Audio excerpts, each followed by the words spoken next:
Conversation. Fuck.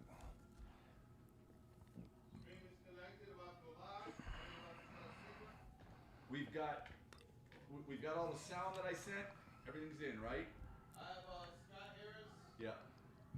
What else did you send? I sent it last night. I don't recall.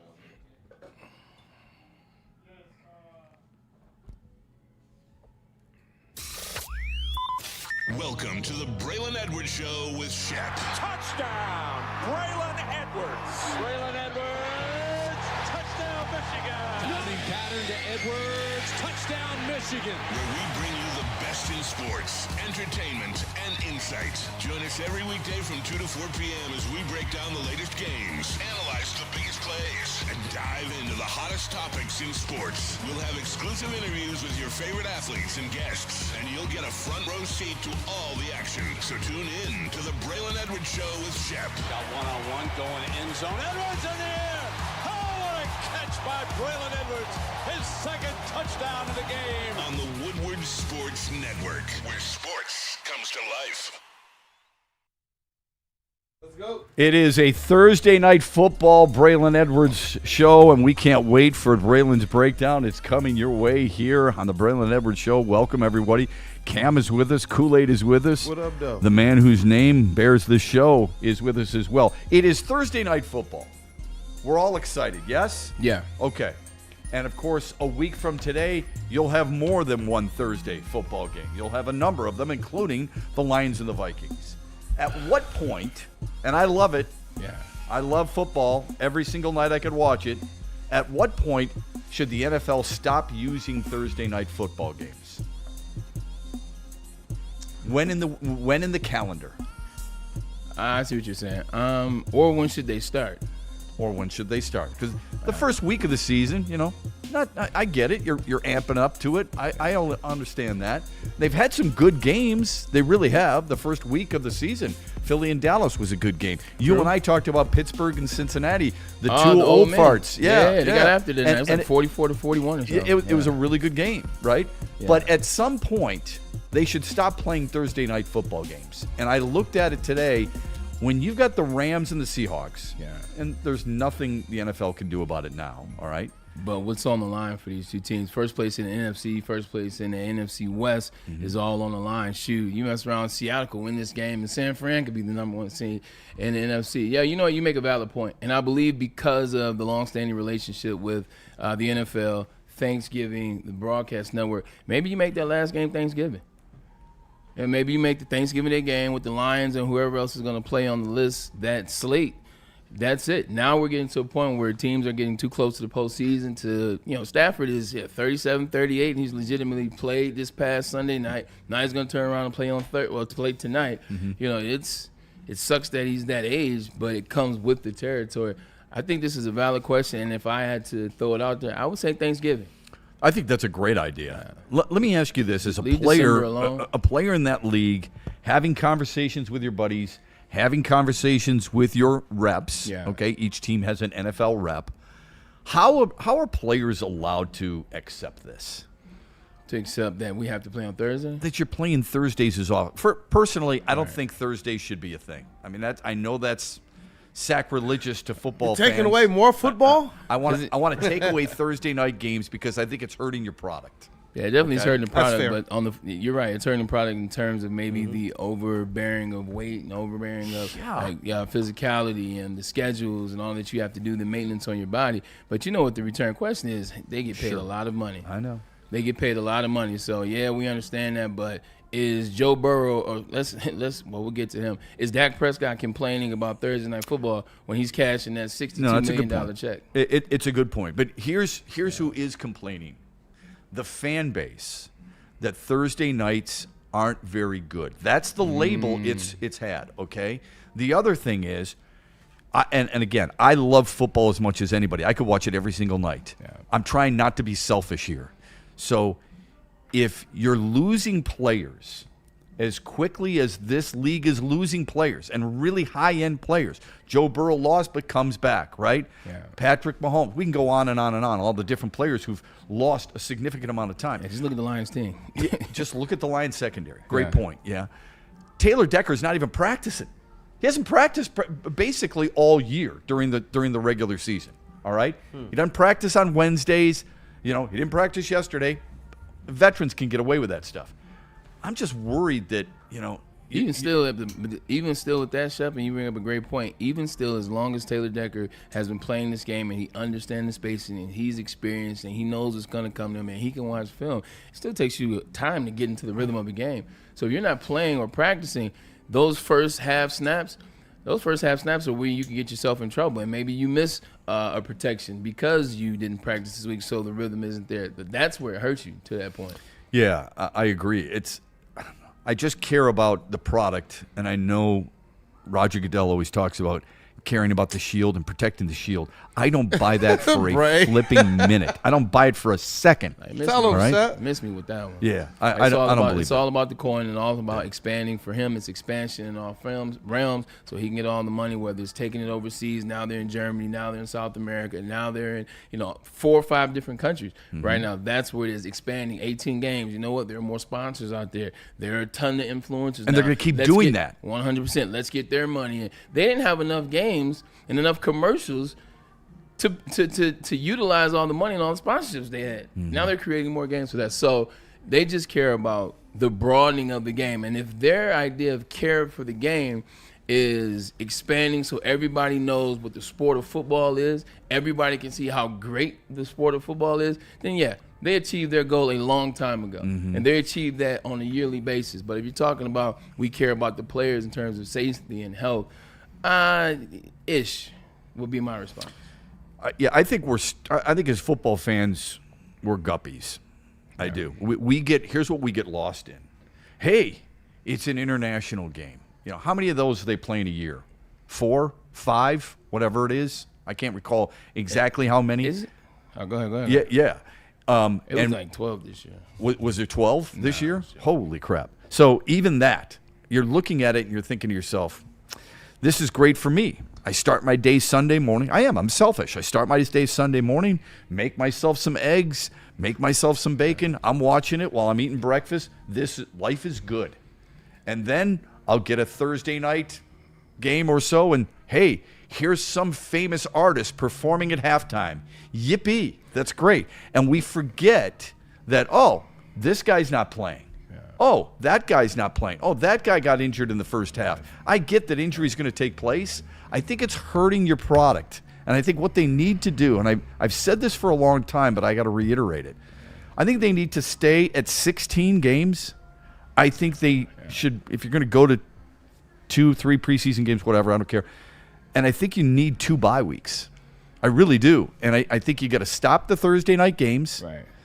When college football's over, you want to play on a Saturday? Yep. Then so be it.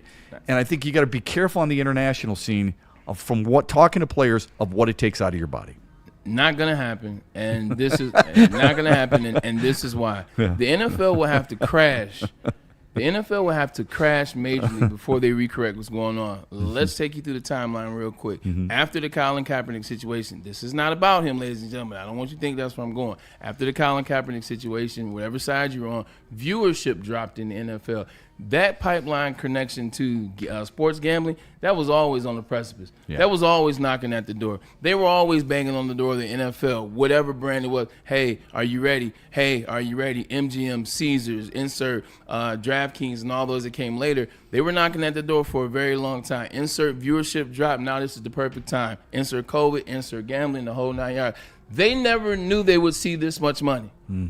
The NFL did not know that they were going to see this much money from sports betting. Fantasy has gone up to another notch, another through the roof. It's crazy. And now that you've broadened the horizon, now you've taken it over to these multiple countries. Football is at an exponential rate that you can't explain. And there isn't slowing it down. They don't know how to slow this rate down right now. It's going to take a system crash for the NFL to ever do a course correct. So, yeah, it sounds good. And 100% as it relates to the players and being able to make it through a full season and giving us the best players on the best teams in January. That's what you care about as well. But the money, Shep, that they're making, it's an $84 billion industry. Yeah.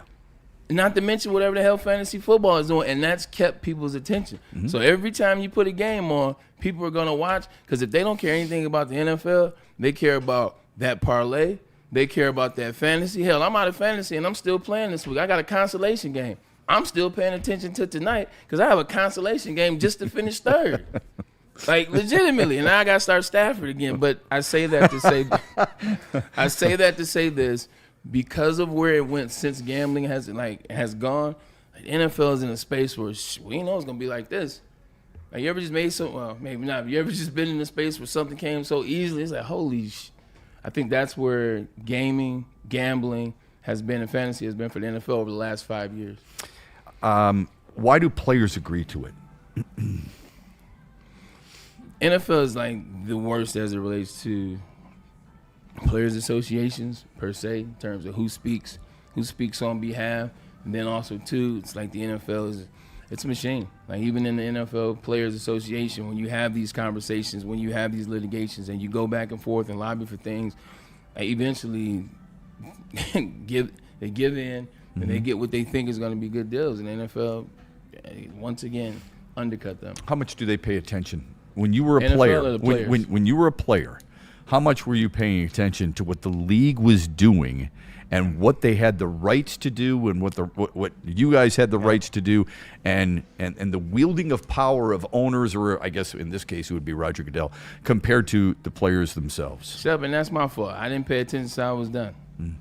Okay. Like, and that's 100% my fault. Back in the day, I think there were more individuals paying attention because individuals were older. They came from a different school. They weren't this buku cheese going on. It wasn't all these crazy dollar amounts. So it was like, hey, look, I got to keep the little coin that I have. What are the avenues? What do I do? How are my dollars working for me? What is the NFL investing in? How are those dollars getting distributed back to players? Like, I should have been leaning back on those guys, the Willie McGinnises of the world that I came in contact with, the big cat Sean Ellis's, the Jason Taylors. Like, I should have leaned on them a little bit more. But hey, I'm young. I got money in my pocket. I'm in the league. Everything is going well. So, yeah. I get to that when I get to it. When I got to it, when I was already retired.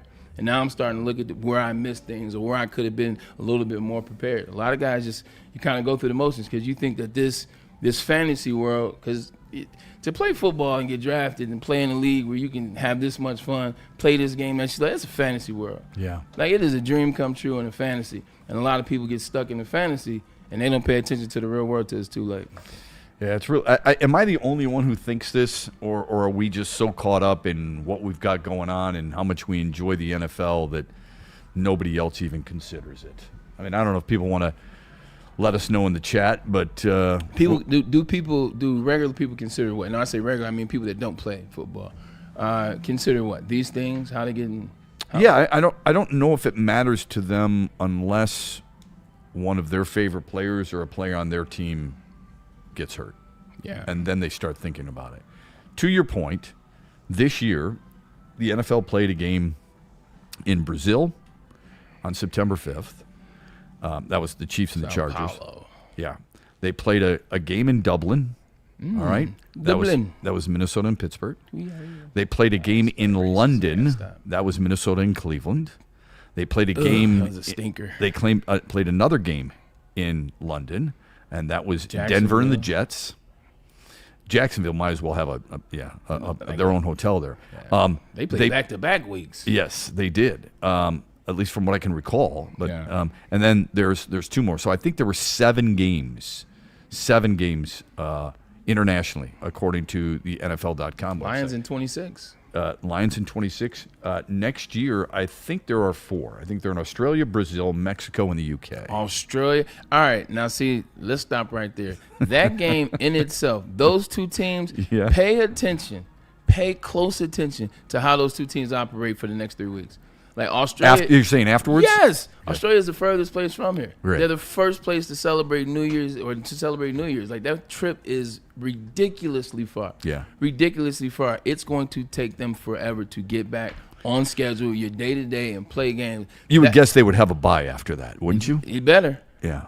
And even that, like, you're talking about being that far, well, technically that's in the future, that far ahead to turn around and come back, as even a bye week is going to set you back on that one. But they must need it back. Yeah. Look, again, I'll reiterate how much I enjoy watching football, and I could watch it every night. But as I looked at this game tonight, and I'm thinking, man, the Rams and Seahawks, obviously they just played on Sunday. For what's at stake tonight is, it's a little ridiculous to have them playing on a Thursday night. And they can't – look, they couldn't project it. I understand that. And they can't change it now, okay, because Prime's got the game, and they've got a truck headed to Seattle earlier in the week. It's not like you can just go, hey, you know what? I think this is a bad matchup. Let's do this instead. Let's put Detroit and Pittsburgh on Thursday night, okay, because there's too much at stake. No, you can't do that. But I think Thursday night, at some point, even though I love it, Thursday night football has to have an end date instead of next week. No, yeah, it's been this way forever. Obviously, it's more games now. It's 17 games now. It's an extra game, so you have an extra week and a half or so. Yeah, it's tough, But going into the season, you knew that these two teams were going to be good. You saw what McDonald did last year for the Seattle Seahawks, who every year seemed to be a threat in the NFC West. They went out and they got Sam Darnold after his season with the Vikings, and now here they are, 11 wins and fighting for not just Thompson division. And the Rams, well, I've liked them since last year. What they did in Philly, I respected a lot in the snow. It's going to be a hell of a game. I just hope both quarterbacks stay healthy, and I hope all the teams stay healthy because, unfortunately, this ain't the end. And I use ain't for effect. There's a lot of season left. It's going to be a fun game. It just sucks because the defense of Seattle is so good that they can make this a damn good game like they did the first time around. Problem is the offense, they struggle with Sam Darnold. When they play against good defenses, Sam Darnold struggles, kind of do the same thing, bringing pressure through the middle. And their best tackle, Charles Cross, he's out for this game. Yeah. So it's going to be open season on Sam Darnold. Threw 4 picks last time, right? And against 0 touchdowns. Right. And that's when Charles Cross was healthy. Was playing. Well, you talk about not doing very well against really good defenses. We've got something on that. We also have what Scott Harris, the president of baseball operations, had to say for the Tigers yesterday to members of the media. We'll get to that too. I got a thought on Scott Harris. Good. I want that thought. I'm going to stick with football when we come back because you just brought up a very interesting point. How well they're playing against really good defenses. And I want to kind of catapult that into what the Lions are doing. Smash that like button. I know there's a lot of people in the chat. Kool-Aid's got your back. He'll help you out in that regard. Make sure your voice is heard after this from Ven Johnson and Arton Jakes. Man, it's a fast 20 minutes. By Ven is that guy. That's because we got great topics, we got great energy, and we're going to keep this thing rocking and rolling. Ven is the guy, much like Shep, man. He's the man that will fight. He will fight anything that he believes in, and he will fight for you because he believes in you. Let Ven be the first call that you make when the corporation, the government, and even sometimes your insurance company, when they do those things to minimize their liabilities. They don't want to take any responsibility. Nobody does. But you know who does? It's Ven Johnson. He will take the responsibility of winning your case for you. Doesn't matter. Settlement, verdict, you got it. Ven Johnson Law. VNFights.com. I'm going to promise you something here, and I don't do this very often, but if you go to Arton Jakes, you're going to have a good time. They have 22 draft beers on tap, all right? They've got 80 TVs where you can watch your favorite sporting event, and I promise you, there is something on their menu. It's a deep, vast, attractive menu, I should say. That includes their signature fairway burgers. You go to one of the 6 locations in the state of Michigan. There's one in Georgia, too, if you want to check that out near Atlanta. But Arton Jakes will make you happy. You're going to leave full, you're going to leave smiling, and you may have a burp or two. And that's a good thing at Arton Jakes. Check them out today. They've got special Mondays and Wednesdays, but they're there for you, and you will not regret going there. Planet Fitness now has even more best-in-class strength equipment. Join today for $1 down and save. We're stepping it up. We're not slowing down.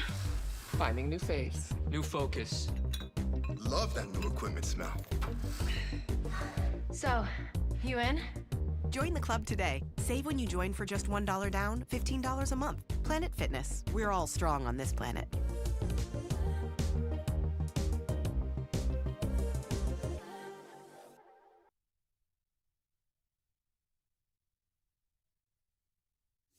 Big injuries, big news. Twice a week, Dr. Jeff Pierce from Michigan Sports and Spine joins Woodward Sports Network for the Injury Insider Report. Big D Energy Tuesdays at noon. Braylon Edwards Pierce and Shep, Thursdays at 3:30. Get expert analysis and in-depth breakdowns on the latest sports injuries from the man trusted by top athletes in the community, like D-Mac.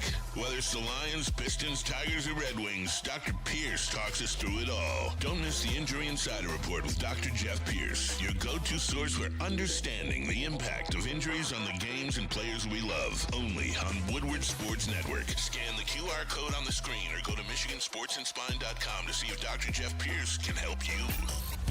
Every Sunday, there's only one place to get all your kneecapping, hard-hitting Detroit Lions coverage. Start your Sunday with the Lions Weekly Report with Broder and Terry Foster. Then, the Lions pregame show with Neil Rule and Sean Baligian. At kickoff, keep it locked in for all the emotions of the game with a live watch party with the heavyweights. Then, recap the game with the Lions postgame show with Anson. Game days, there's no other place to be than Woodward Sports. Live all game day. Go Lions.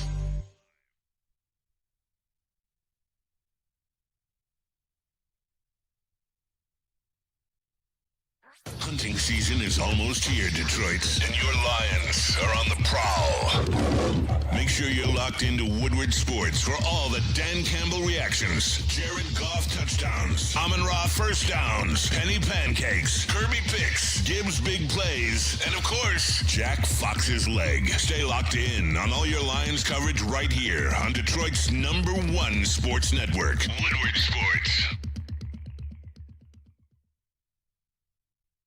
In the country, that is Planet Fitness. We're all strong on this planet, and that planet, once again, is Planet Fitness. The coolest thing about Planet Fitness is we understand that your fitness is essential, so we want you to do it here. Starting your journey, continuing your journey, it does not matter. This is the place for you. Gyms are squeaky clean, and then also there are trainers on staff to make sure you know the things that you're doing. The best thing about Planet Fitness is there's no judgment. So come on, start your journey. Once again, continue your journey. This is the place for you. Remember, Planet Fitness, where your fitness is essential. Sun Cruiser Vodka Iced Tea is really good. That is not earth-shaking. That is not trailblazing. That is not paving a path that you probably don't already know. But you should know this.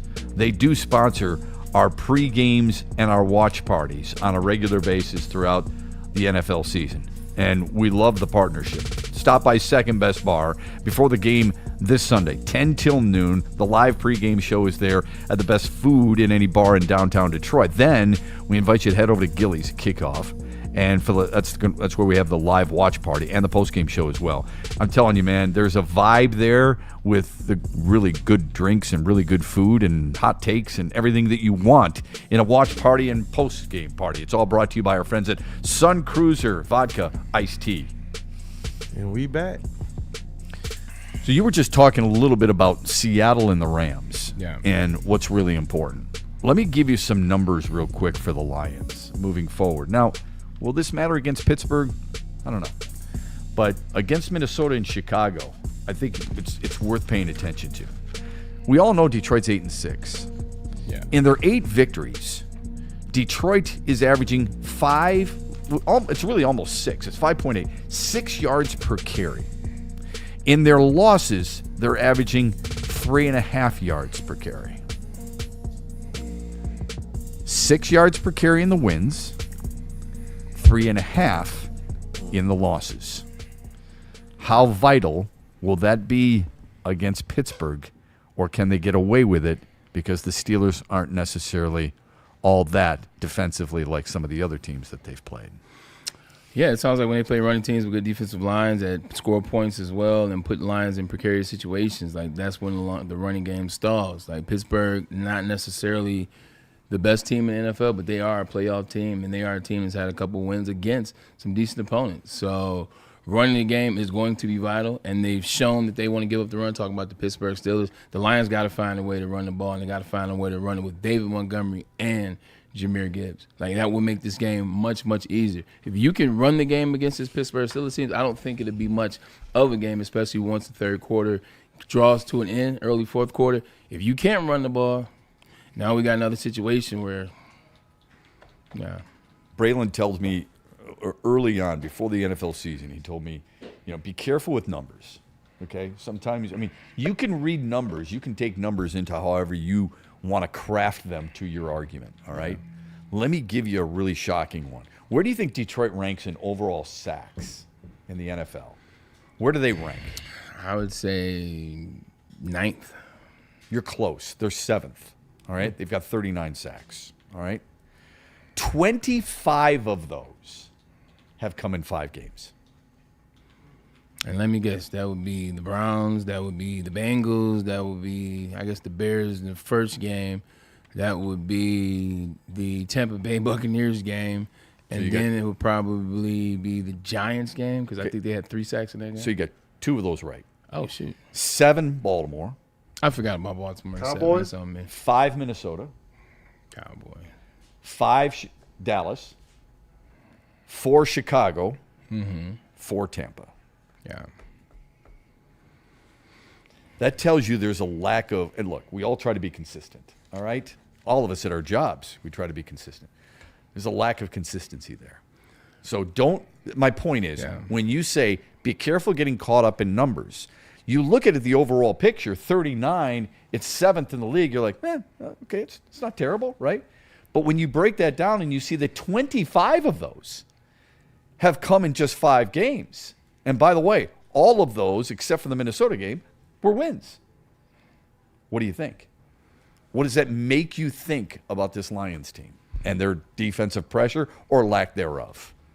So I just want people to be alert to that as you get ready for Pittsburgh, and not just Pittsburgh, but you also, because Aaron Rodgers, he may not be able to move very well, all right? Moves better than me running across Woodward at a red light, but he's got a quick delivery, much like Matthew Stafford. He can read. You're not fooling him with anything. No. Okay? So, but it's primarily for Minnesota and Chicago. Also, too, when you're talking sacks, when are those sacks occurring? Like, that's what I care about. Are those sacks occurring in prime moments where it's third and whatever, and they drop back and you get that sack or games on the line? Like, are you getting that sack? We watched a lot of these games in the last 2 months where you're looking for that sack at peak times. I'm looking for that sack on Jalen Hurts that can stop the drive and they can punt and give us another opportunity. You're looking for that sack on Jameis Winston, who has 350 yards. You're looking for that sack on Matt Stafford. You're looking for that sack on Jordan Love, where he just went 8, on Thursday night, on Thursday, Thanksgiving football. I'm looking for those sacks, those hurries,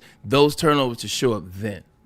I think that's where you want those. That's where you want those stats to matter. Yes, like it's kind of like Kerry Carpenter. I don't care if you're going up there and hitting home runs when the game's over. I don't care if you're going up there and hitting home runs when you're up 5. Like, can you get that home run when we need it? When the score is 1-1 or when it's 0-1, and we need to take that lead. So that's where you want to see some improvement with that statistic. Give me that sack in that moment. Like it felt really good when Jack Campbell got that sack against the Cowboys. It kind of started what was to be the onslaught. Yeah, what people thought was a safety at the time. Yeah, remember, if it's 2nd down and 7, it's a throwing situation. Yeah. Are you getting home in that regard? Yeah. So, agreed. Listen, the reason Aiden in overtime was the last sack that we got that I think like it was a moment when Aiden got the sack against the Giants. Yeah. He got the sack. It was like, whew, okay, cool, thank you. We needed that. That was a big sack and much like his interception. Like, that's what you want to see. That's when you want those plays to show up. Very pivotal moments in the game. Kool-Aid, you got anything in the chat that you want us to get to before we shift gears and move to baseball here? Oh, man, baseball, I know that's going to get the people moving. But I just wanted to say what up, though, to some of our regulars that are here. I see Dante, 151 in the chat, Crazy Clown, Nitty Gritty. Michael Wary's in the chat. It's a lot of people in here. And I see Mike G. He says, what up, Bray, Shep, and Kool-Aid. And we do got Cam over there in the sound booth as well. So just wanted to make sure we shout out some of our regulars that are here. And as you guys get those comments in and the super chats, we're going to make sure we call on you guys. Yeah, good stuff. Thank you for that. And by the way, don't forget to check out Kool-Aid later on tonight on the Pistons post-game watch party / breakdown. Yeah. They're playing Dallas on the road tonight. Dallas, a team that has struggled. 7 of their 10 wins have come at home, by the way. Detroit rolling on a 4-game roll, right? And I'm kind of they've already played Dallas once and beat them by a dozen or 10, whatever it is. A little bit different version of Cooper.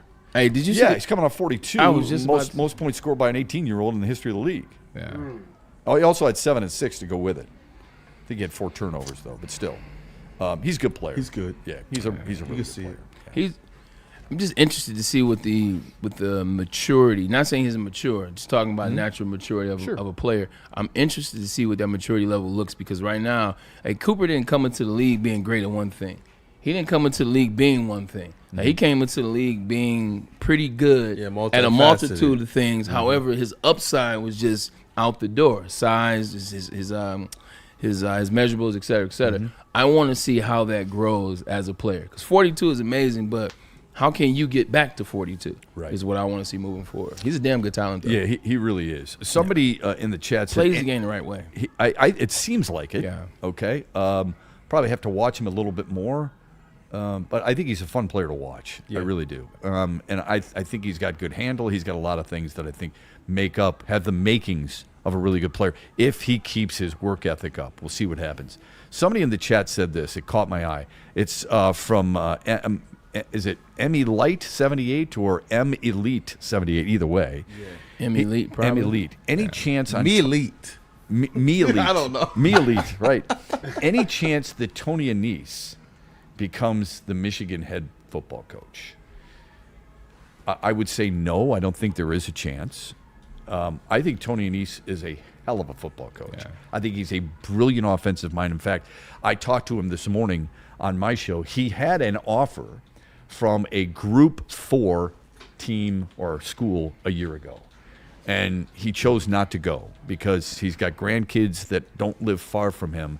But this man has coached since, in some form, since 1987. 1987. Do you know how many losses, how many losing seasons he's had? No. 1. It was his very first year at Montrose. He went 4-5, but went 4-3 in the conference. I don't think there's any chance he becomes Michigan's head coach. No, with all due respect, like even with the talk of Kenny Dillingham and this is the guy we want to go after, Kenny Dillingham is a nobody trying to figure it out. Now he's a coach trying to figure it out. Michigan is in a Michigan in a situation they don't need to. This isn't a try situation. This isn't a bringing in Rich Rod. In fact, pay attention to how that situation worked out for you. Yeah, we'll go over here and we'll get the name, we'll get the hype. You have to vet this process like you've never vetted a process before, and there's only a couple guys that vet the process. So Michigan has to go out and grab one of the guys, and if you can't get that guy, if they can't leave their institution or they can't come over there if all things go well, you still can't just pick up anybody. And I'm not disrespecting Tony Annese. I know. Like you've done this before where you're just hiring because that's the hire and then you miss. And now because you hired the wrong one, now you got to go back and try to hire something that's a little bit closer to home, understands Michigan, and then that doesn't work out and you go and get Jim Harbaugh, who finally you're supposed to get in the beginning. This situation, you can't just go out and get people because they're trending or because they have a good track record. You got to go out and get the guy. That puts you in this position now. 3 of their last 4 hires have been terrible. Yep. Brady Hoke, yep. Rich Rodriguez, Sharon Moore. That's a power stat. Okay. They have been terrible. And look, I disagree with the first 2 guys, Hoke and Rodriguez. Harbaugh, I don't know how you say you don't want to go after a guy like that when he had that resume. And quite honestly, let's be truthful about it, Sharon Moore, if you don't hire him, you're looking at a situation where you're like, what does a guy have to do to get a head coaching job? He won the games he coached. The players liked him, the players backed him, and I get it, you know. And on top of that, and let's just call it for what it is, he was a black head coach. You had a chance to bring him in, make a statement of a guy who earned it. If you don't hire him, what kind of backlash are you facing when you don't hire him? You're not facing any backlash because Sharon Moore had no track record. Like, this is a head coach. This is the University of Michigan, the most wins all time, a national champ at the particular time, and you hire a guy that has no head coaching experience in terms of an institution hired him to be the head coach. All he has is a couple interim jobs in which you still were pulling the strings all week in all practice and were probably on the headsets during the game. Like, so he wouldn't have been a thing. You would have liked to open it up more. But the problem is the timing. It's like January 26th is when he was hired. When, for lack of a better word, if we want to talk about Ward should have been prepared, that's where I put Ward at fault. Ward should have been prepared as it relates to the Sharon Moore situation, getting down if Jim Harbaugh chose to go to the NFL, which he did. The year before that, he flirted. That wasn't flirting like flirting to test the waters. That was I was trying to get out then. But the Raiders and the Vikings did not want me. So now I have to come back. And I guarantee you, we don't know the conversation that was had by Jim Harbaugh to Ward Manuel. Because all I have is what? Your word. Just like he said in Scarface. And I don't break him from nobody. We don't know what Jim Harbaugh told Ward, former teammates, fighting with the Eagle in the center, all those stuff. No, I'm coming back. No, I am coming back. You know what? No, Michigan is my home. We don't know if these were the conversations that were being had from the loss to TCU all the way to the win against Washington. Yep. And now you beat Washington. And now Jim Harbaugh says, hey, when we get back to Ann Arbor, let's have this pep rally tonight. Let's have this pep rally, Schembechler, bring all the newscasting and do all that. We'll do that. That was a sign I'm gone. That's when Ward knew.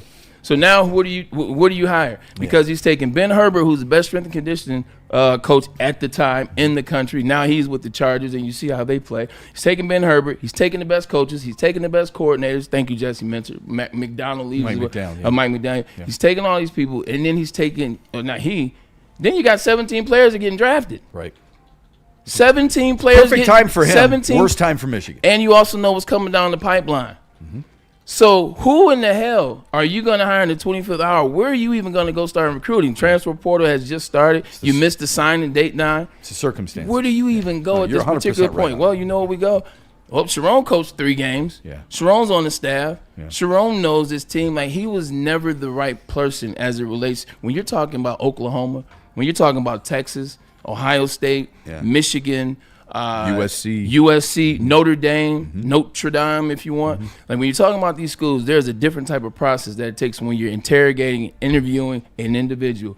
What do you have as it relates to being the right guy for this institution? Because unlike Baylor, unlike the smaller schools that are still Power 5 schools, there is much more magnification. There's a lot on you. Can you handle all this pressure? And once you go through that process, and when you vet the process the right way, you can come out on the other side saying, you know what? I think this is a coach that, I think this coach can handle what Michigan is. I think this coach can handle what Notre Dame is, and I think he's going to have success. They never got to that. They never had that conversation. So when you see him they had years to do that. They had years to observe and recognize whether or not he could be that guy. So when you watch the situation, just think of when his and I don't want to be up on Sharon, like too many people are doing that in general. Yeah. Just talking about the hiring process. Yeah. Look at how his coaching tenure started.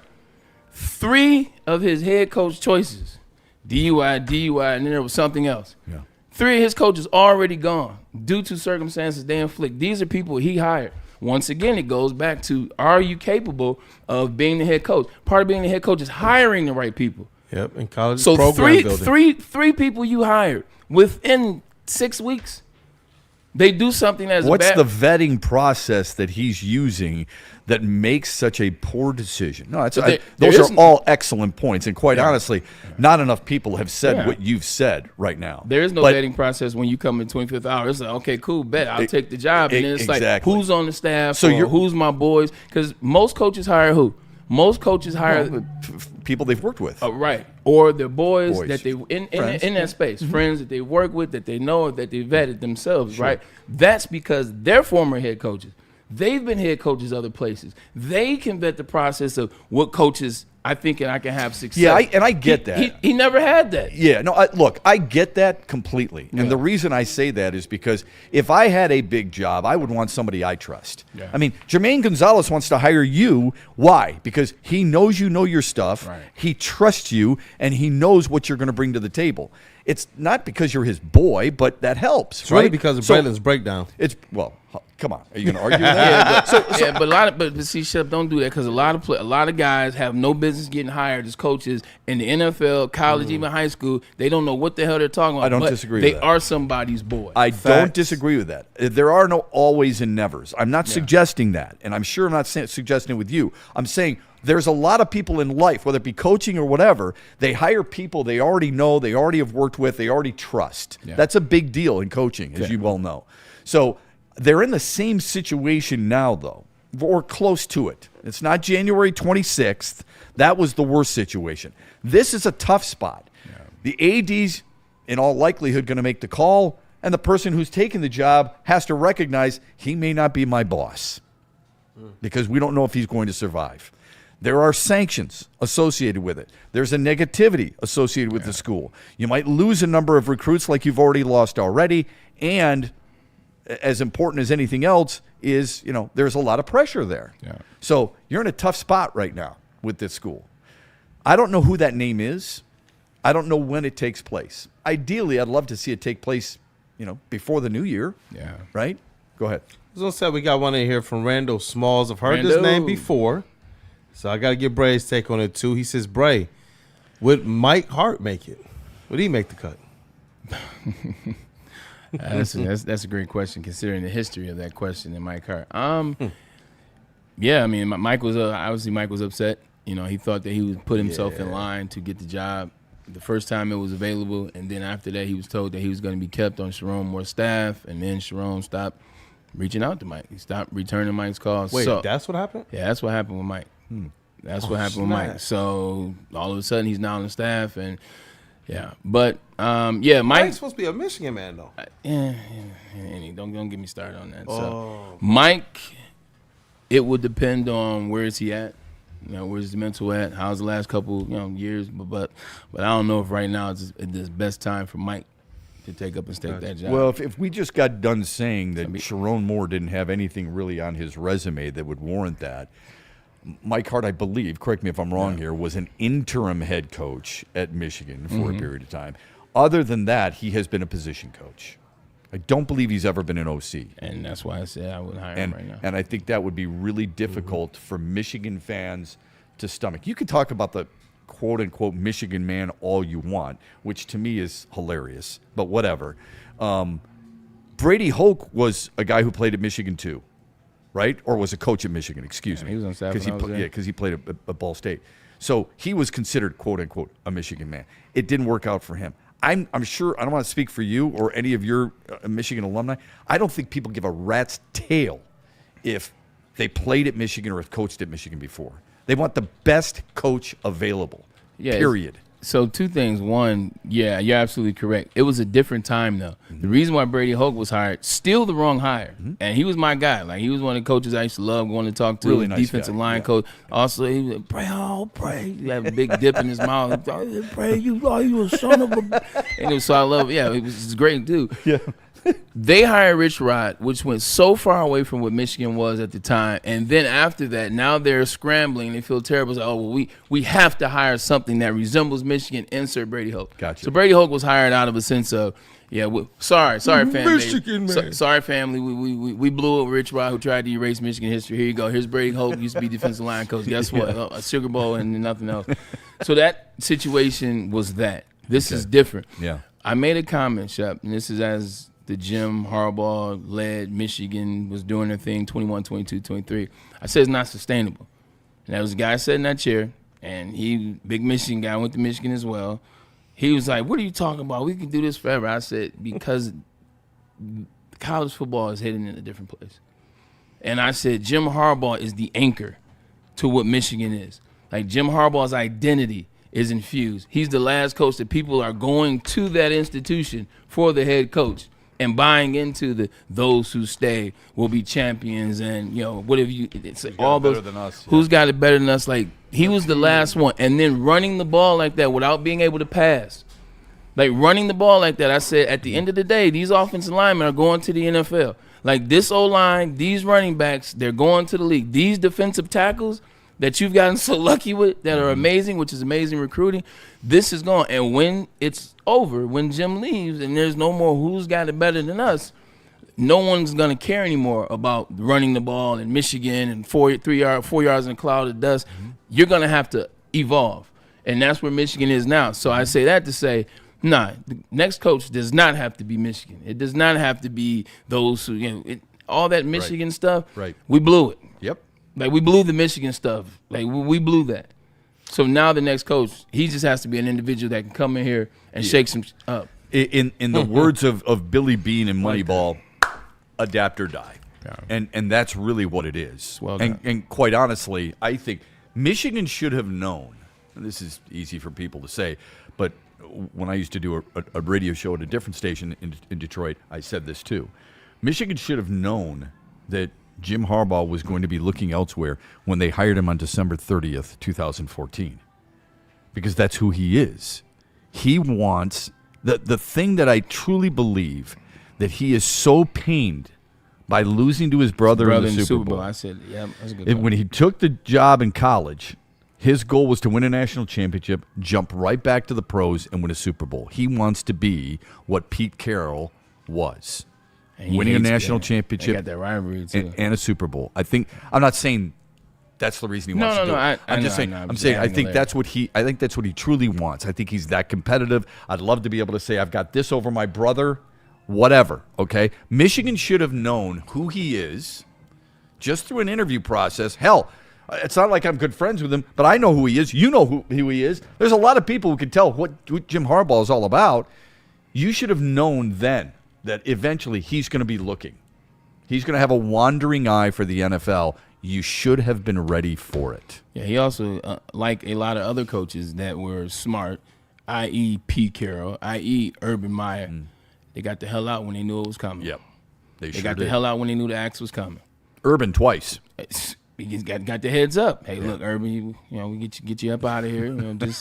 Just go with us. You still make your money. We already set you up with Fox. Yeah. Nice cushy job. It's the second. Well, I was referring to Florida and Ohio State. That's why I said the second. Yeah, because he goes to Jacksonville. Remember, he goes to Jacksonville. I was talking about Ohio State too. Okay, all right. I was talking because what happened in Florida. Yeah, he brought the Florida situation to Ohio State. Mm-hmm. They covered it up, since we're talking about covered ups by ADs, as long as they could, and then it got out there and it was like, what, huh? He said, what? No. How you doing, Gene Smith? I've never heard that stuff before. Yeah. And then he goes into Jacksonville. I'm a winner. Yeah. You guys are losers. Oh, we're 2-12. I'll get fired. And there were people actually in this town who said, that's who you got to hire. You got to hire him. Also, if you're the Lions, go hire Urban Meyer. Of course, those people have no idea who he is and have never interacted with him and probably have never talked to a coach. For Jim, it was a perfect storm. It was like, they caused all that havoc up here from 2020 to 2024 when he got out the door. College football, the landscape was changing. You see why Nick Saban got the hell out of Dodge. She said, what, everybody can cheat? Well, I'm going to get out of here too. That was just a joke. But he saw what the landscape was, and so he left at the right time. Let me go back to the NFL. It's not this hard in the NFL.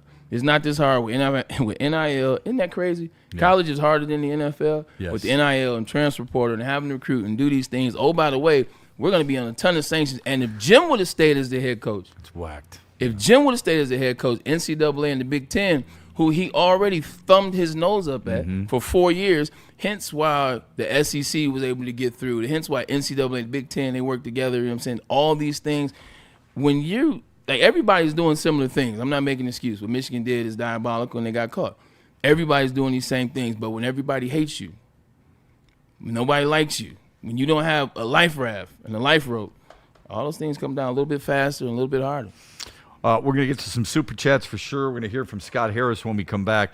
A little strange at the Woodward Sports poll question. Yeah, I think the Pistons are legit, or nah, I like the Pacers. Who the hell is going to write, nah, I like the Pacers? Come on. You'll be what surprised. What kind of poll question is that? Sometimes people actually say they're like shirtless Ben Johnson rather than saying, you know what, I believe in the Detroit Lions. Okay. So far, I'm proud of the people today. So far, it's 100%. I'm proud of you people. Hold on, you snuck. Hold on, you snuck. We're talking football. He's got to sneak into Pistons. No, he snuck. No. He snuck the Lions and Ben Johnson in there. Yeah. He was like versus trusting in the Lions. You a funny fan today. What a listen. Right. In the words of my friend Bray. No, don't do that. Okay, just don't do that. Okay, so I can't do that in certain situations. You can't put that and compare that to the shirtless Ben Johnson and the Lions. Okay? Yeah. When we come back, we'll get to Scott Harris, what he can and cannot do, seemingly. After this from Smoothie King and Sharon's Heating and Air Conditioning. Fire hat, bro. I appreciate that. I would say winter slows you down, but today it's 50-plus degrees outside, so I'm feeling good. Hence why not the skull cap, but the snapback, and it was the Pistons cruise. You know what time it is. Smoothie King High School Athlete of the Week. Proud to do this every week. Tomorrow we have our first hockey player. That'll be another hint. Can't wait to talk to him and see the good things. He shoots his scars. There we go, man. I'm Brandon Edwards. You know what it is, man. Smoothie King has done so well as it relates to revamping their menu and providing new ingredients. And the ingredients are old ingredients, but they're just real fruit, real protein. These are the things that you need to refuel the machine and keep it going. Like your boy Be Easy. Fuel smarter, this winter. How about you download the Healthy Rewards app and find your go-to blend at smoothieking.com. Go to any one of the Smoothie Kings around the great state of Michigan. And guess what? You mentioned Braylon Edwards 2025, and we'll adjust that in a couple of days, and you get 20% off the bill. Smoothie King, man, they're doing it the right way. I don't like days like this. The snow is basically gone. It's really, it's just kind of sludgy snow, right? And you get a little bit of green out there. I think it was pretty warm earlier today. It was about 42 degrees. That doesn't mean that you should neglect your furnace. Sharon's Heating and Air Conditioning, proudly serving Metro Detroit for well over 40 years. Reliable service. They have experts there. They are there to help you because they know you're going to need your furnace at some point. Go to their website, sharonsheating.com. It is there where you get free instant estimates for equipment replacement. It is there where you get online filter purchasing directly on the website, or call them today. They are friendly, they are helpful, they are experts. 734-238-3805, and tell them the Braylon Edwards Show sent you.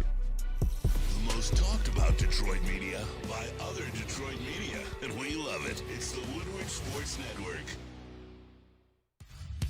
Every Sunday, there's only one place to get all your kneecapping, hard-hitting Detroit Lions coverage. Start your Sunday with the Lions Weekly Report with Broder and Terry Foster. Then, the Lions pregame show with Neil Rule and Sean Baligian. At kickoff, keep it locked in for all the emotions of the game with a live watch party with the heavyweights. Then, recap the game with the Lions postgame show with Anson. Game days, there's no other place to be than Woodward Sports. Live all game day. Go Lions. Hunting season is almost here, Detroit, and your Lions are on the prowl. Make sure you're locked into Woodward Sports for all the Dan Campbell reactions, Jared Goff touchdowns, Amon-Ra first downs, Penny pancakes, Kirby picks, Gibbs big plays, and of course, Jack Fox's leg. Stay locked in on all your Lions coverage right here on Detroit's #1 sports network, Woodward Sports. Injuries, big news. Twice a week, Dr. Jeff Pierce from Michigan Sports and Spine joins Woodward Sports Network for the Injury Insider Report. Big D Energy Tuesdays at noon. Braylon Edwards and Shep Thursdays at 3:30. Get expert analysis and in-depth breakdowns on the latest sports injuries from the man trusted by top athletes in the community, like D-Mac. Whether it's the Lions, Pistons, Tigers, or Red Wings, Dr. Pierce talks us through it all. Don't miss the Injury Insider Report with Dr. Jeff Pierce, your go-to source for understanding the impact of injuries on the games and players we love. Only on Woodward Sports Network. Scan the QR code on the screen or go to MichiganSportsandSpine.com to see if Dr. Jeff Pierce can help you. Why do we fight? We fight to protect the innocent, to hold the powerful accountable, to bring the oppressors to justice. Why do we fight?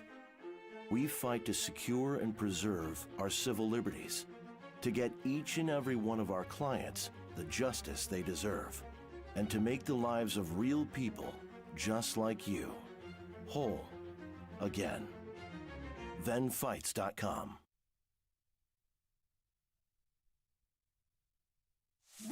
It's bear hunting season, and Dan Campbell is hungry for some kneecaps. If you can just get a hold of them and you start dragging their ass out to the deep, dark abyss, you can drown them. The Kings of the North are back for another year of the brand new Lions. Make sure you're locked in to Detroit's #1 sports network for all the news and info on your Detroit Lions.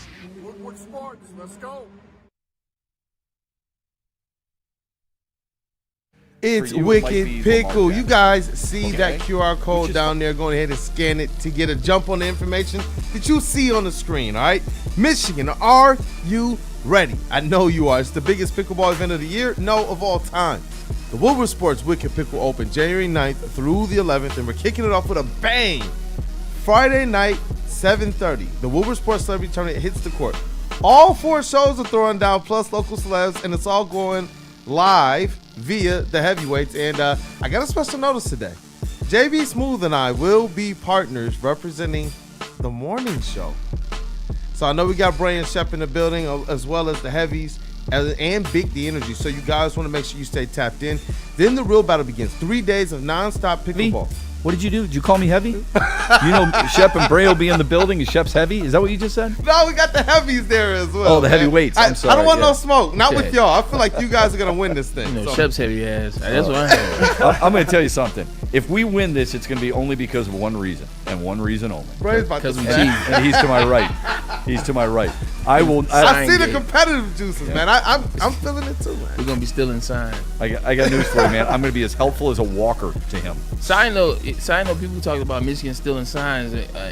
Is Blake Corum and J.J. McCarthy still stealing signs? I mean, it seems like they're having some success. I digress. Hey, you know what? Coach 11, is he stealing some signs? I'm just asking these questions. Who knows if they're going to be one of the celebrities there in the celebrity tournament? I know we got Bray and Shep in the building. But man, look, Aiden out here stealing signs. I will have on the AI glasses during the tournament. Okay, I'm done. Those are the same people who are going, if you ain't cheating, you ain't trying. Hey, look. Nobody had a problem with it when we was winning the national championship. Now all of a sudden it's, oh my God, they're dirty. What are you talking about? Oh man, look, sign up now, pickleballtournaments.com or call Wicked Pickle 734-331-3451. Be there, and let's make sure we got that massage chair like there, wherever Wicked Pickle is, Cam.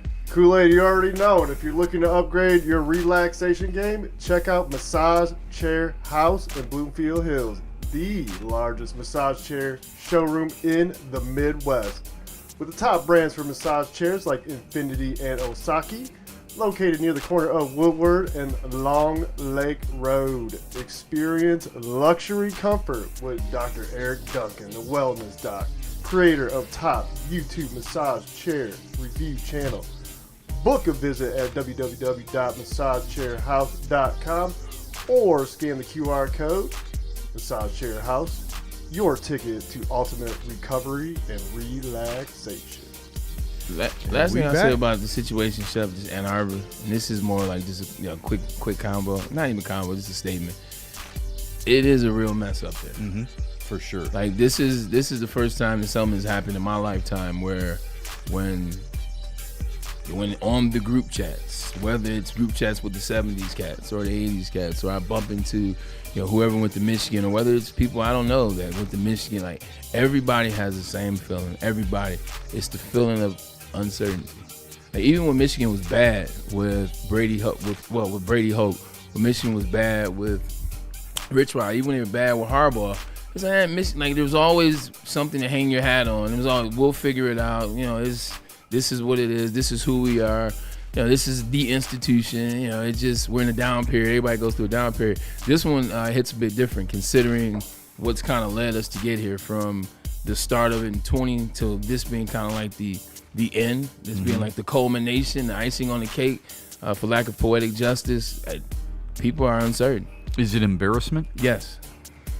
Because it just goes with everything else. Like, yeah, when everything else came out, you win the national championship. When you win in anything in life, like it masks whatever is on at the surface. If you win, you mask it. It's like, you guys, national champs. Is that what you're about to say? Is that what you're about to say? Best school.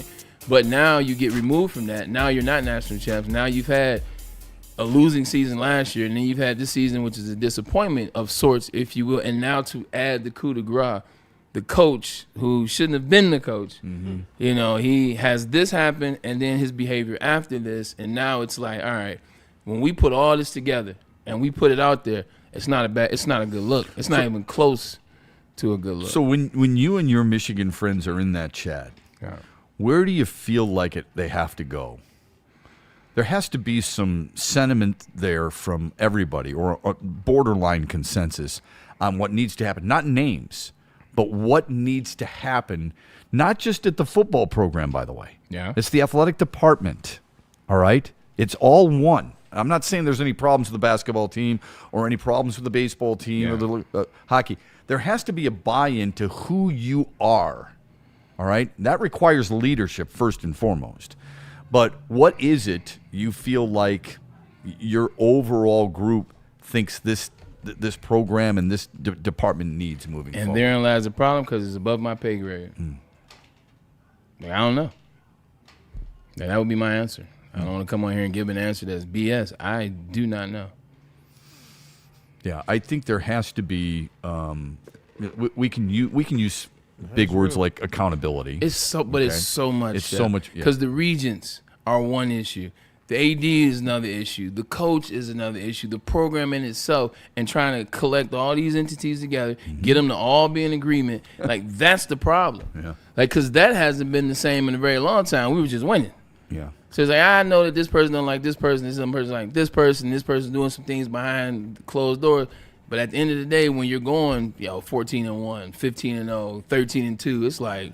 And then you got, like you said, then you got regents who just want to see their name in the paper. 100%. Hey, that. By the way, I'm the quiet source there. Okay, yep. yuck. You know, Check I'm the this one out. that led us to hire Santa Ona. Thank you. I wouldn't brag about that. Yeah, if I were you. Exactly. So I think there's a problem. That's why I say the entire department, and I know the regents aren't necessarily the athletic department, but they have a say in it. Yeah. Okay, there's part of it. So that whole thing needs some cleansing, or at least understanding, where you put people in a room and you said, look, this is the way it's going to be, man, okay? And this is how I run things, and this is the way I think we need to do what we need to do moving forward. Now, an athletic director can't fire anybody from the regions, but you can prevent certain things from taking place that the regions want. And I think it's gonna require a strong personality to take over both the football program and, if this is a big if the athletic director position also goes by the wayside. We still have a carryover from yesterday, too. I didn't want to forget. A carryover from yesterday regarding? Top five, MVP. Yes, I'm sorry. Yeah. Thank you. I appreciate you getting me back on track. Okay. Top of the hour. Let's get to the Tigers discussion. This has been heavy in the news, and for good reason. Yesterday, President of Baseball of Operations, Scott Harris, met with the media. One of the questions was, fans aren't recognizing the improvements in the offseason. Here's what he had to say regarding that topic. Listen up. Yeah, I mean, we're always going to look to get better. Like, I know I've said that a million times. I think there's an important point here is just because a lot of the names look the same doesn't mean the team is the same. From the day I got here, I articulated a vision that is built around development. If we're going to build around development, this is what it looks like. And so if you chart the course of this team over the past 3 years, I think one of the things you'll notice is that individually guys change, and as the team, they change. So think about our team recently, like sort of a microcosm of that development is a guy like Dylan Dingler. At the end of 24, there wasn't a lot of people talking about him and him being like sort of foundational piece of this team moving forward. He got to work last offseason, and he changed, and he showed up and had a monster year for us. That is a sign of development, right? So individually, these guys can change, and individually they are changing because while there is no baseball right now, there's a lot of work happening behind the scenes that are helping these guys get better. The other way that this roster does change is guys force our hand. Guys get to the big leagues. So there's a lot of young players that are in the big leagues right now that helped us get to the postseason in back-to-back years. There are more coming.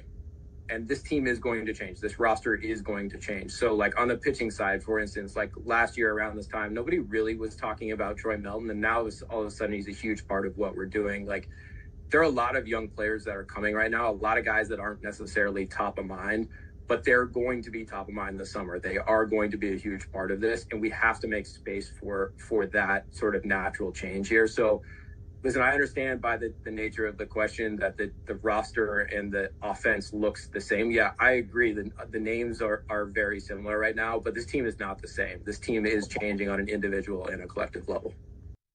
It's really hard for Tigers fans to believe that when they see a guy like Parker Meadows, his numbers not as good, okay? When they see Gleyber Torres take the qualifying offer for $22 million. And personally, I don't think the Tigers thought that would happen. I think when it's convenient to use Dylan Dingler as an example because he's a Gold Glover. Yeah. All right. But there are plenty of guys you were hoping that they would get better in certain areas.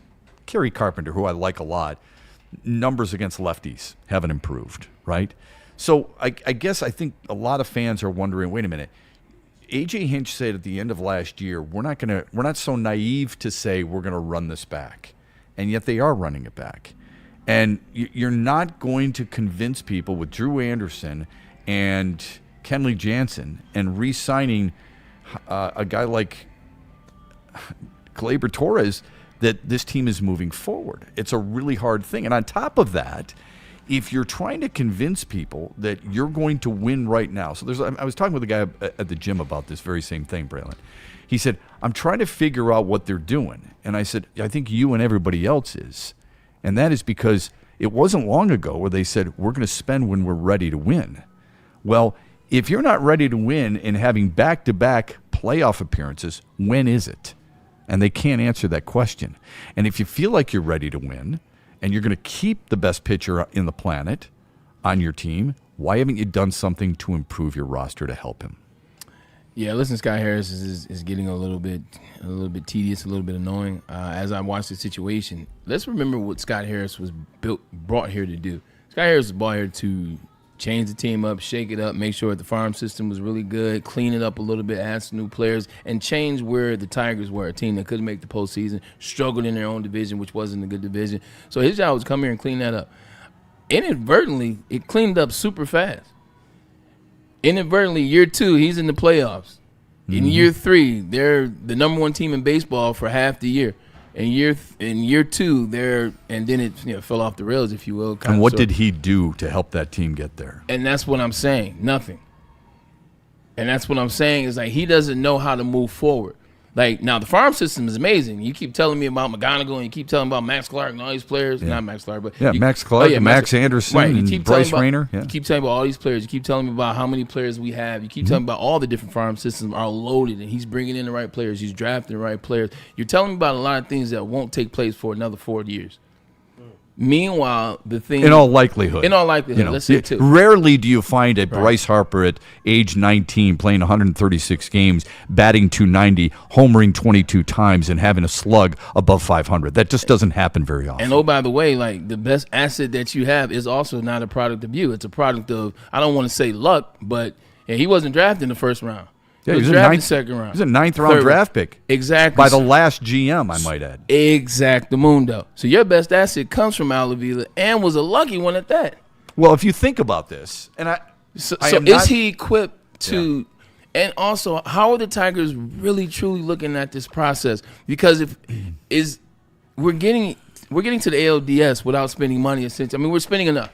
Like we're spending $160 million. Okay, about middle of the pack. Okay, we're spending middle of the pack money. We got butts in the seats. There's re-energy. Like we're making it to the LDS 2 years in a row. Like, are we gonna put in $400 million and be able to contend with the Yankees and contend with the Dodgers and contend with whoever is no? Or, you know what? Let's just act like we're going after Bregman. We put in a qualifying offer, but we knew it wasn't gonna be an offer that he'd take. Well, I thought he'd take it. I mean, it was for more money. It's also in a okay. Maybe I added that one. I thought I was cooking with grease. Retract that statement and just say. And it's in a division, Braylon, that traditionally doesn't spend a lot of money. The White Sox did way back in the day when they had Lance Lynn and they had Yohan Moncada and they had Eloy Jimenez and they signed these guys to long-term deals and they had Tony La Russa at the helm. But for the most part, they've reeled back.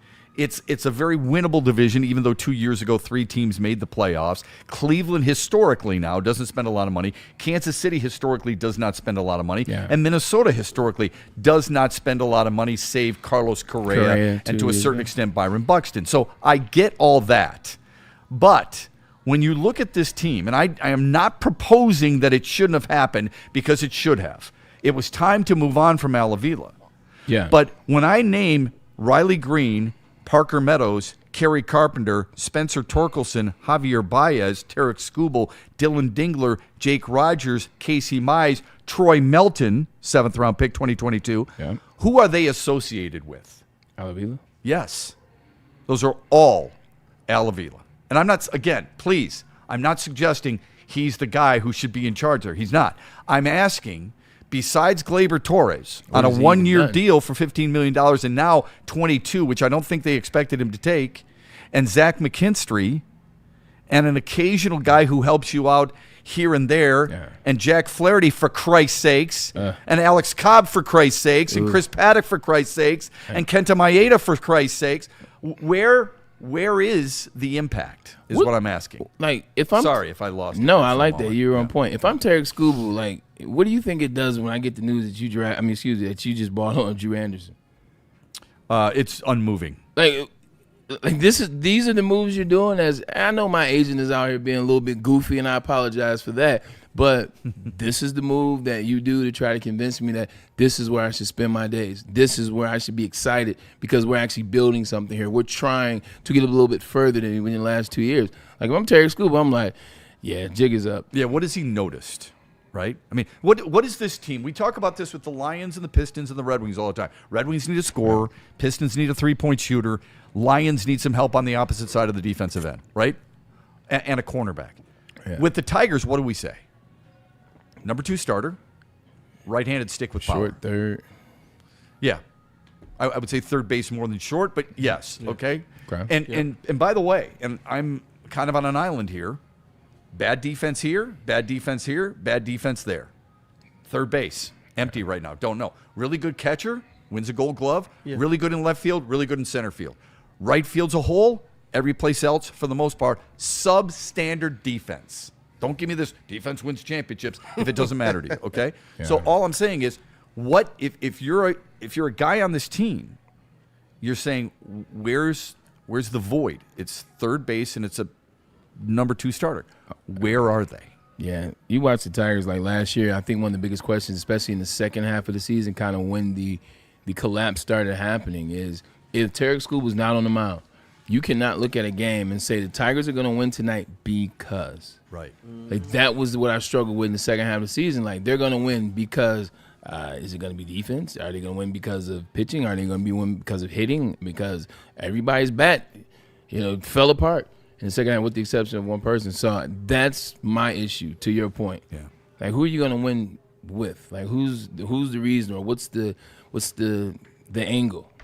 Yeah, look, Gleyber Torres last year was no different than his last year in New York. I mean, he had about the same number of homers. He had the same number. His numbers are basically the same. New York was just waiting like, all right, Detroit, just wait. Yeah, just and he is, for all intensive purposes, landlocked at second base. I mean, he used to play shortstop in New York.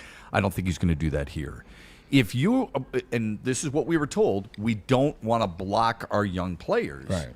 Well, your best young hitting player is Kevin McGonigal, and he's probably, from what I hear, more of a second baseman than a shortstop.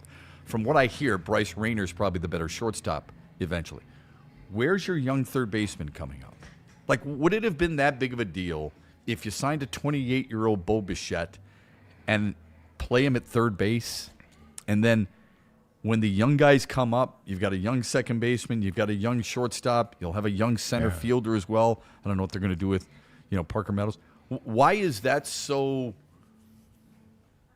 un-Scott Harris-like to get one free agent with a right-handed stick who gets on base a lot and puts the ball in play? Yeah, I don't know. It's tough, man. You know what? Our chat right now kind of lit up on this topic. Michael Wary sent in a couple super chats, both of them $2. One of them, he says, Scott's doing this thing, blowing smoke up our butts. Michael Wary, best manager in baseball, basically general manager in baseball coaching. He put a bunch of poop emojis and then puts, thanks, Scott. People are not happy, but Randall Smalls is the one who's, haven't they overachieved 2 years in a row without doing much? These kids are coming fast. He believes if you bring the kids up, you will see this team be able to achieve. So you got people on both ends of the spectrum. Yeah. What say you, Jay? If you're not going to trade Scooble, you got to surround this team with some good bats to be able to take you where you weren't able to go last year because you were a hit away from the ALCS last year. And if you add some substance to this lineup, like this, the AL is still wide open. I mean, you're still talking about major free agents still looking for landing spots, and yeah, they're projected to land with the Blue Jays and the Yankees, but you have just as much of a chance to swing them to come here if you're willing to punt up the money. But I'm at a point where I don't believe that we are. I don't think the AL was wide open. I don't. I think the teams that are really good, like Toronto and New York and Seattle, I think those teams are light years ahead of you right now. So I would disagree. How does that change in the offseason? I would disagree that the American League is wide open. Maybe the division is wide open, but I don't think the league is wide open, and I think it's pretty obvious how far away you are from the best teams. Be honest with yourself. Even if it's just one guy, let's say Bo Bichette at third base, even though he said he's willing to play second base. Is he the missing piece to your team? to making it a World Series contender. Are you one piece away though? Because I keep hearing that about Bregman. It's like, oh, we're still in the Bregman sweepstakes. Is he is that one player going to take you over the hump? Is a Bo Bichette going to take you over the hump? Because when we were just having this conversation, Lengthens the lineup a lot. Lengthens the lineup, but how many holes did you just point to? Like Bo Bichette can't plug all those holes. No, yeah, and neither can Bregman. So are you 2 players away? Are you 3 players away? That would be actually a better question. How many players away? I don't know if you could say that because I think you're going to need a couple of pitchers. Okay. Because I don't trust Jack Flaherty. I think you need a number 2 guy. I know Casey Mize had a nice season. I like Troy Melton a lot. Okay, and who knows about Reese Olson? Never thrown more than 112 innings, I think, in a single season. There are certain guys there are just too many question marks. So I think you need a couple of arms there. With all due respect to Drew Anderson. What they said in the chat is interesting. Oh, his 6 ERA? Did they overachieve of the last 2 years? Well, I don't think they overachieved last year. I think they underachieved. Based on the year before, I don't think they overachieved last year at all. And you've got young guys coming up and playing well. Riley Green, his numbers were really big last year, 36 and 111. But all they did was focus on the strikeouts. The strikeouts. Right. Torkelson's numbers improved, but people focused on what? The strikeouts. No, strikeouts and lack of hitting began. Yeah. Right. How many guys truly improved from the year before? No, that's the question. Okay, and I don't think there were many. And therein lies why Scott Harris, when he says, "Look, we've got a lot of the same names, but they're going to improve." To use Dylan Dingler, it's a great example because it fits the narrative. Could you not say Jace Young was a massive disappointment? He was one of your top prospects. You bring him up and you send him down almost as fast as he came up because he couldn't hit. So bear with us, but we don't always want to believe this as much as you want to believe in how good these guys are, because all these scouts and all these analysts say how good the young players are on this team. Yeah. Sometimes those guys have been wrong, okay? They have. They've been wrong about certain guys. Hi, Roberto Campos, who was viewed as a 17, 18-year-old in Detroit's system that I kept hearing about how great he was. Sorry, Franklin Perez never worked out. There's a couple of examples. Yeah, I would say there's somewhere in between a good ball club and overachieving. And I think that's fair to say. When you start off like you did 2 years ago where you were historically terrible and you were headed to a historically low, all the numbers, all the rates, all the statistics, that's where you were headed. And then all of a sudden you did another thing that has never been done before, and then you make the postseason. And then that very next year, which is this past season, you start off on a heater, and then you have an epic collapse, one that was almost made history. Mm-hmm. So in 2 years back-to-back, you have made history in a negative way and still found a way to make the playoffs. So I think there's a level of a good ball club in there, but also a level of overachieving at some point. Because I still take it back to 2 years ago. Scott Harris and that front office are like, look, we're going to throw those guys out there, see what happens, and oh, my God, we made the playoffs. I think that's what happened 2 years ago. So I think there's a level of good club mixed in with overachieving. Yeah, anytime I hear somebody say that they were overachieving, I wanted to know originally what your thought was. So, I mean, that's up to the individual. So maybe you didn't think they would accomplish much. Personally, I thought for the last 2 years, they were the best. They would have been the best team in the division. So when I say I think they've underachieved, that's from my perspective because of my expectations by those players and that team and that manager, who I think is the best or one of the best managers in baseball, who, by the way, Al Avila brought in as well. So I guess my question to people would be, where is your expectation? And if they don't reach that expectation, don't be mad at them because the young guys are coming and everything's going to be fine and dandy within the next few years. Okay, so let me ask you on the flip side of that, how can you expect them to be this good baseball club when you just told me where all these holes were and these people were not necessarily good at defense, not necessarily good at batting, not necessarily in certain situations? I don't like the number 2 pitcher. And then you said that same team didn't get better from the year before. So if they're not that good last year and they didn't get better from the year before, then that's why my expectations were that they were not going to make the playoffs and that they were not necessarily a good enough baseball team. It's an excellent question, and here's the answer. Because when you have teams like with Riley Green, I look at more the positives than I do the negatives, okay?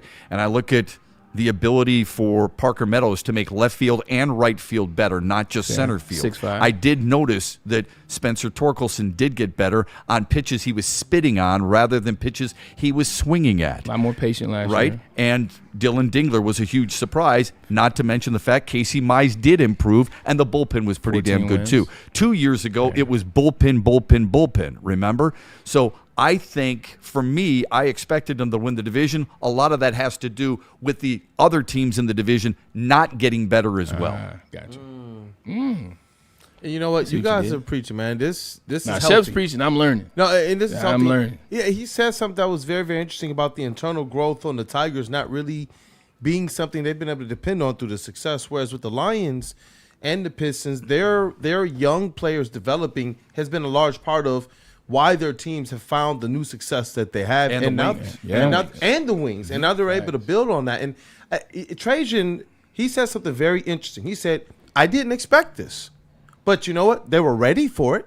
And that's the thing. I wonder how ready the Tigers actually are for the success that they're experiencing, for the window that they have right now. The Tigers. The Tigers, and that's why with Trajan when he said, effectively, I didn't expect them to be this good. Yeah, that was very honest. But we're going to bolster it now. Mm-hmm. Now we this is where we are at, and they've played to that, and I've appreciated that. So it's those two things. So when you say the Tigers, you mean their front office? Yeah. Similar to what Trajan Lane. That's a good question. It's a really good question. How much did this team surprise you 2 years ago in a good way? How much did this team surprise you last year in a negative way? Yeah, that's fair. Okay, because in fairness to him, now I didn't like him because I said that at the time when he tried to improve this team, right through the trade deadline, it was a flop. Quite honestly, he made the team worse. He did. Okay. At the trade deadline, Trajan Langdon made his team better. At the trade deadline, Steve Eisman was inactive, which you would say made the team worse. The Lions last year, not this year, made the team better by the trade for Zadarius Smith. This year, without any movement, one could argue they haven't been as good, right? Yeah, 100%. And even with the move last year, Zadarius Smith, it happened. You can't play the what-if game. That was more out of necessity because Aiden Hutchinson had gotten injured. You talk about the coaches, and that's actually a really good point. When you talk about the Tigers coaches, you only mention two people. Like all this player development stuff that we're talking, that's part of the problem. Whenever you mention the Tigers, it's the head man, A.J. Hinch, and then it's the pitching coach, Chris Pettit. I always mention Ryan Garko because I think he's that's fantastic. Who helped. He's the director of player development. He was also brought in by Alavila, but he's been fantastic. Okay, he really has. Somebody in the chat says Jackson Jobe will be coming back. He won't be coming back for a long time. Okay, don't be banking on that. He had Tommy John. He won't be ready until, if he's lucky, after the All-Star break. Oh. Yeah, I'm not sure where that's going. So I wouldn't be banking on that at all. Promise, man. Oh, it's not that I don't think. Look, you can have Tommy John these days, and it's not a big deal, right? Yeah, there's kids in high school who are asking for it to get it out the way, or to get it out of the way, and to turn into Henry Rowengartner. Yeah, right. And then suddenly you've got a rubber band in your arm, you're ready to whip it through. Yeah. So we'll get to more super chats for sure. Want to get to the best of the best. At least for this week in the National Football League, Braylon's got that for you. There's a little change, and it might even change. It might even change tomorrow based on what happens tonight between the Rams and the Seahawks. Yeah, 100%. Yeah, I almost said the Mariners. Les Stanford, no change there. They just might have really a better good shot people. tonight. Yeah, that's right. Really good people and fantastic deals. Like, check this out. That's 2026 Silverado Crew Cab LT as low as $189. How about the 2025 Cadillac XT6? I looked at one the other day, only $359 a month, or the Buick Enclave, a 2026 version, for as low as $299 a month. Folks, the inventory is vast, the people are great, and the deals are unbelievable. Go to lesstanford.com today. Yo, we partner over with Jack's Car Wash. That's where you bring that Les Stanford vehicle that you get fresh off the lot. Well, maybe not fresh off the lot because it's already washed, but this is the place for you. It's the best car wash in the state. 40 locations around Michigan, and also they have the unlimited plan, $29.99 a month, and it gives you access to any one of the locations and all the trimmings, all the amenities. I'm telling you, you better off joining that club. But right now, we'll get you free car wash. WSN, text that to 888-522-1729. It's Jack's Car Wash and Woodward Sports, bringing you nothing but the best.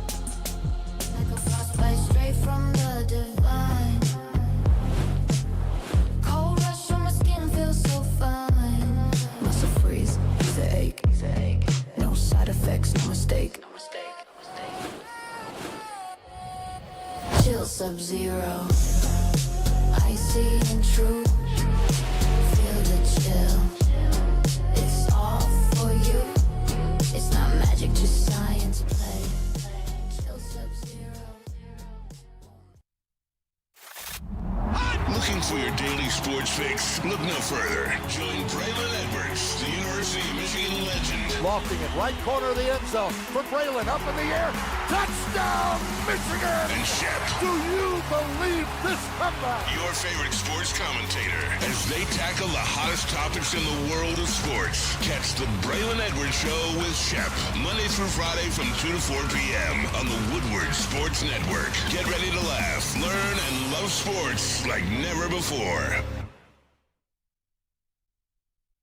Stop searching for a vehicle and start finding one. Les Stanford Chevrolet Cadillac makes it easy. We harness the power of multiple dealerships and own the biggest selection of GM brands in the area to get you the car you need. With the Les Stanford Group, you'll have access to 4 different dealerships, providing you with more makes, more models, and more choices. We're connected to more than 1,000 vehicles. And with so many high-quality CPO vehicles available, you'll find new car quality at pre-owned prices. You can start and end your search at lesstanford.com today.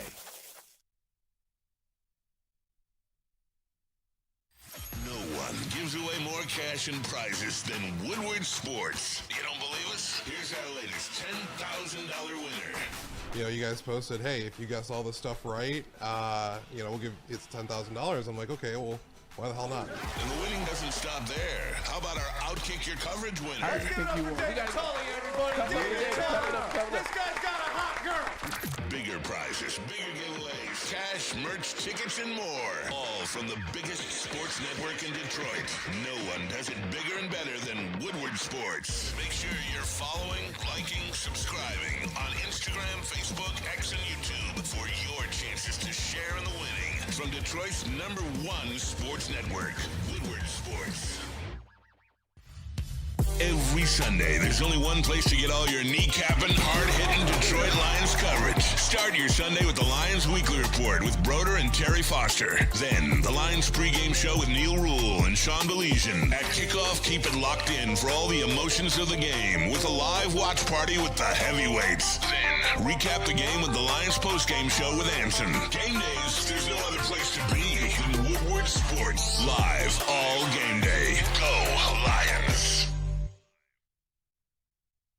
Fans, don't miss expert sports injury insights from one Dr. Jeff Pierce. He is the man. My guy is my friend. But he also knows what the hell he's doing. He's here to help you stay in the game and to perform at your best. If you want to learn more, go to MichiganSportsInSpine.com or call 248-426-9944. You can catch him Big D Energies on Tuesday as well as on the Braylon Edwards with Shep show on Thursday.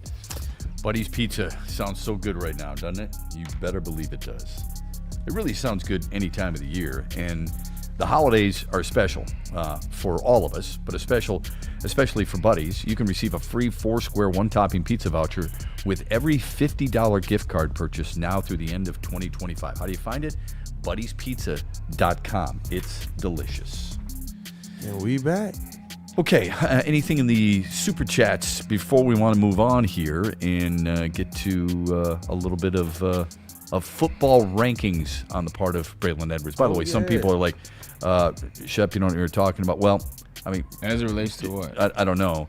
Jackson Jobe is not due until, I believe, after the All-Star break. So I'm not sure where it's coming from. If you don't think that I wouldn't argue baseball or Tigers with Shep. Well, look, we can debate all we want. I welcome that, no, but I'm not sure what it's in reference to. If you want to clarify that, we always welcome it. Let's get to put your money where your mouth a is. super chat or two. Go ahead, Kool-Aid. Oh yeah. We got a couple here.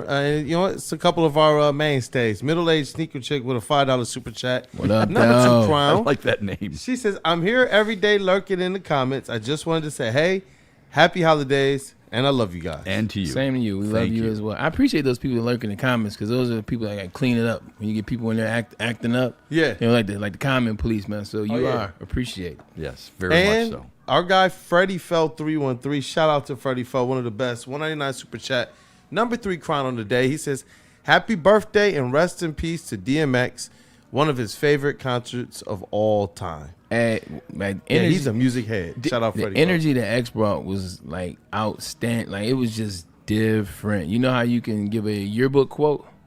Well, my yearbook quote was first you got to stand, and then it was literally DMX. Like, my whole quote was DMX. No, energy was unmatched. He died at 52, man. Oh, wow. Yeah, he died at 50 years of age. It was, I want to say 2022 or 21. It was around there, but that's sad. It sucks. Did also in the chat, he say he's looking forward to going to see Triumph? Because Triumph is coming with April Wine, which would be incredible. Probably Incredible. did. Freddie be on it, man. I'm going to give it to you. Wouldn't mind seeing that. All right, anything else we got there before we get to Braylon's top 5 or so?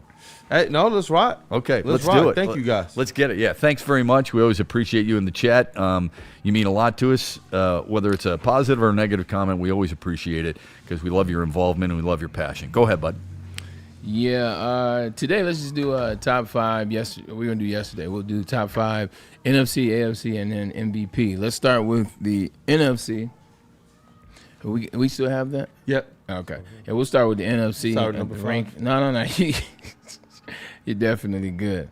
I had it like right here, and then we'll start at number 5. Number 5, I want to say it's a tie at number 5 for me, and I did this before today. But anyway, I think Green Bay and the San Francisco 49ers. I would have Green Bay higher, but when you lose Micah Parsons, you lose what he's been this year, 68 pressures, you just can't replace that. And I think that makes him a little bit more dependent on what Jordan Love is. And Jordan Love had a lot of success this year. He hasn't turned the ball over as much, but we know when you put it all on Jordan Love, he can from time to time be a difficult quarterback. Christian Watson, I don't know what that's about. So I have them tied with the 49ers, who hell of a coaching job by Kyle Shanahan. You know, you're starting to pay attention to what this could be and what it look like at the end of the season. You know, if the Seahawks beat the Rams tonight, the 49ers are in position to be the number 1 seed in the NFC and not just the NFC West. So, considering the amount of injuries they've experienced, it's amazing the job that Kyle Shanahan and the rest of his staff have done, really. 2 things. That's why, 1, you can't tell me anything about injuries because they're legitimately showing you that you can be injured at all positions, including quarterback.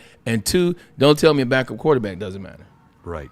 Don't tell me a backup quarterback doesn't matter. Mac Jones won 4 out of 6 games. Yeah, look, Mac Jones is arguably the best backup quarterback. Yeah, him and Gardner Minshew, and Gardner Minshew came in through a pick. Yeah.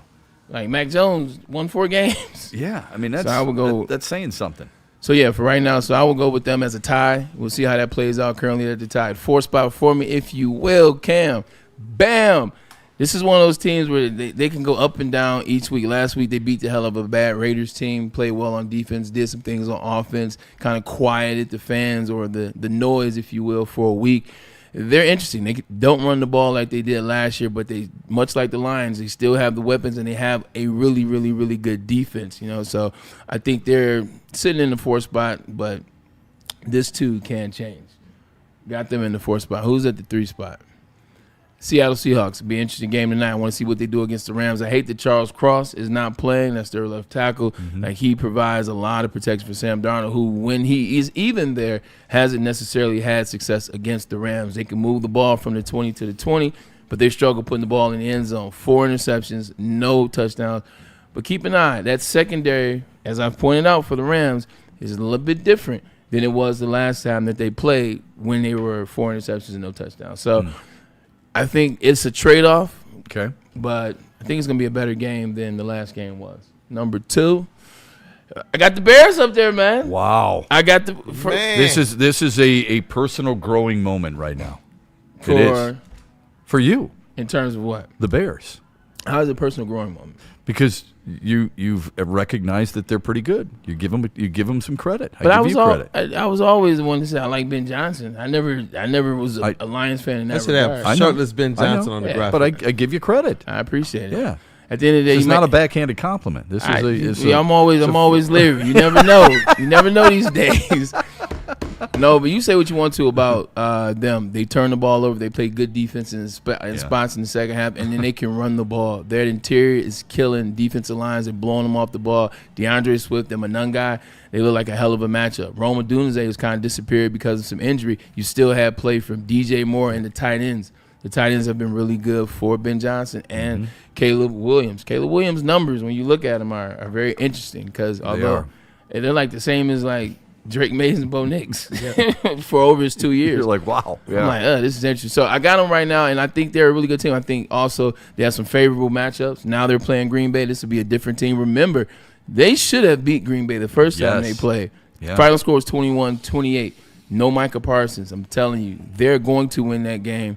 The Bears are going to come into that situation against you. They're going to playoffs regardless. It's just up to you. Are you going to get into the playoffs? I would say they should have tied Green Bay. I don't know if they should have beaten them. That's fair. Yeah, but they should have at least tied. And just a side note, Rome Odunze and Luther Burton, they will be out against the Packers. Oh, and see, and that's tough. So Luther Burton was starting to shoulder some of that burden, if you will, for Rome Odunze. But they can still run the ball. You still got DJ Moore in there, and they didn't really favor the tight ends. They're tight end heavy. 3 tight ends. So I got them in there for right now. They deserve to be there. Okay. And they lead their division. It's fair. And number 1 is obvious. Yeah. Number 1 is very obvious. And no Devontae Adams, as you Lions fans saw, didn't matter. They still have other bevy of weapons, whether it's Tutu Atwell, Jordan Whittington, the other wide receivers, or whether they just want to overload you with Kobe Parkinson, Puka Nacua, and then a hell of a run game with Corum and Kyron. Yeah. So, good 1-2 punch. That's the NFC for me. That's a good debate, by the way. We got to get to Braylon's breakdown. My God, man, this show goes by so fast. I'm sorry. Who's the best number 2 running back in the league? Because a lot of people in the chat, Monty's the best number 2 running back in the league. Is he? Show me. I mean, the Play him. The Rams got a pretty good argument there. Yeah, I'm not saying he's the best. I'm just saying it's in the discussion. Interesting conversation. Yeah, no, but part of it. But here's the problem. This wouldn't have been a conversation in the last 2 years. See, now it's a conversation. Right. Like it was David. And that's a bad thing for Lions fans. It was David Montgomery, and it wasn't even close. Good point. Now it's a situation where it's like, if they give him the ball, Dallas Cowboys game. Mm-hmm. We get to see something. If you don't, the Rams game in which he scores a garbage touchdown at the end. Right. So that's the NFC. All right, let's get to the AFC. You want to? Yeah, for sure. I was going to ask you, who could the Lions beat in that 5? Oh, yeah. I'm sorry. No, you're all good. You're itching to get to you know what. I know. I'm not. Now I got to rush that. It's my fault. It's my fault. No, it's not. It's always Friday, too. 5 AFC teams, top 5. Look, I'm going to put them in there right now. They're doing the thing. They're top at the AFC South. Somebody has gotten in Trevor Lawrence's ear, and that would be one Liam Cohen, the head coach, Carolina Panthers offensive coordinator from the past season.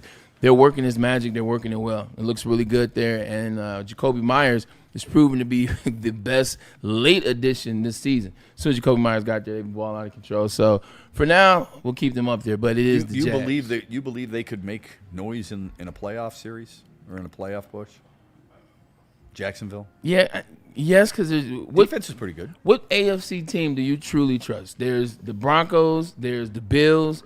And then you want to throw the Patriots up there? We saw what the second half for them looked like when there was an important game. Yeah. So right now, those would be the 2 not juggernaut, too strong a word. Mm-hmm. Those would be the 2 at the top. Yeah. It'd be the Broncos, and it would be who else did I say? You said the Patriots. You said the Bills. Broncos and Bills. Right. It'd be Broncos and Bills. No to the Chargers? No. Okay. First of all, they're legitimately one offensive tackle away from Justin Herbert not even be able to play next season. Yeah. Like their offensive line is horrible. Mm-hmm. Like that's how good the coach is, but the offensive line is not good, and they're getting ran rough shot on. So I don't trust that. Soon as Joe Alt got hurt, Rashawn Slater got hurt. Yeah. It was open season on Justin Herbert. They won a couple games against some bad teams. Yeah. So no, I don't buy into that. To your point, SW Lion in the chat says Chicago has given up almost as many points as Detroit, but the 21 interceptions created most turnovers in the league is what separates them. It's a really good point. They also have run the ball consistently. Like when you're playing some defense from time to time, when you're getting turnovers and you run the ball consistently, you kind of stay on pace. And that's what that's what the Bears have done. They stayed on pace and made it easier for Caleb Williams. Like Caleb Williams hasn't been in terrible spots in the second half of the season. Mm-hmm. Like they haven't been. 4. This is the most dangerous team, I think, right now in either one of the conferences. Finding their groove, aren't they? Because I don't know how. I don't know why I'm going to even say this out loud. I think the Texans are a team that can get to the Super Bowl. Because of their defense? Well, defense, because of the quarterback. You got to have a quarterback. I like the prowess of their head coach, and I like their weapons. I like their plays. Like they're peaking at the right time. Okay. And that's what it takes. And don't forget, this is a team that we've liked in the past. And last year was absolutely 100%. So I think they're finding their way back to it. They're a dangerous team right now. They have an elite receiver. 100%. And Nico Collins, shout out to the University of Michigan. Finally, something positive to talk about. They've got a really good tight end. They've won 6 in a row. They've got elite edge rushers. They protect the quarterback for the most part. Marks is starting to show a little bit more. And they're only a game back of Jacksonville. So keep your eye out on this team. Okay. This is a dangerous team right here. That's why I have them ahead of the Jaguars. If you notice, all right, number 3, coming in hot. Yeah, it's Drake May.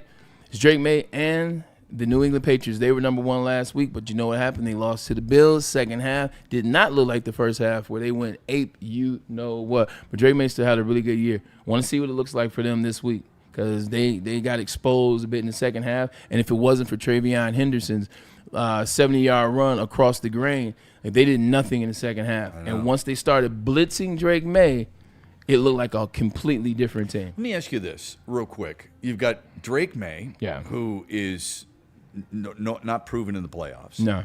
Bo Nix, still a little green in the playoffs, right? I mean, they were there a year ago, were they not? Yep. And so it's a little green in that regard.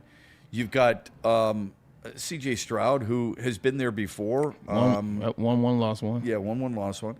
And then you've got teams in the AFC North that you're not really sold on. So if Josh Allen doesn't win it this year, what does that say about him and the Buffalo Bills? Because I'm tired of hearing about he's the greatest quarterback of all time. I don't know, but you got to stop people and things like that. So I think we're looking at Houston because of their defense. We're looking at Buffalo because of their offense. Josh Allen, and of course their running game's pretty good. Okay, 100%. Yeah, so.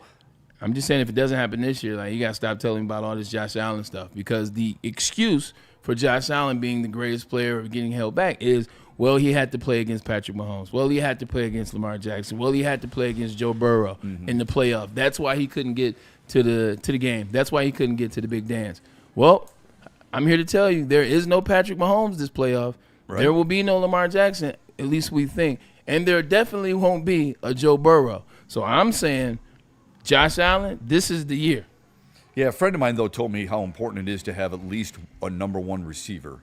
And that's Buffalo doesn't have one. That's Buffalo's fault. That's Buffalo's fault. I don't know if that's Josh Allen's fault. Well, you better find a way because everybody keeps telling me how good he is. So if he's that good, then find a way. Don't tell me that he's the best quarterback in the league 1 minute and then the next minute is, well, he doesn't have a number 1 wide receiver. Okay. Right. I've told you he doesn't have a number 1 wide receiver. That's the friend I'm referring to. But I've also told you that he's the best of all time.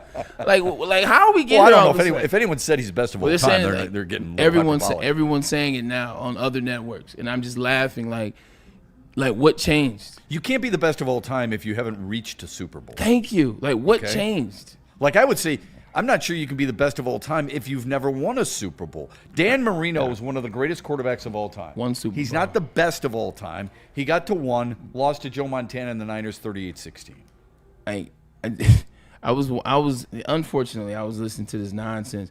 Like I had Colin Cowherd tell me on TV that Patrick Mahomes is not better than what Josh Allen, and completely dismissed what Patrick Mahomes has done for the past 9 years. Completely losing sight of what Patrick Mahomes has done or meant to Kansas City. Weren't they in the Super Bowl last year? They were. It's crazy. Yeah.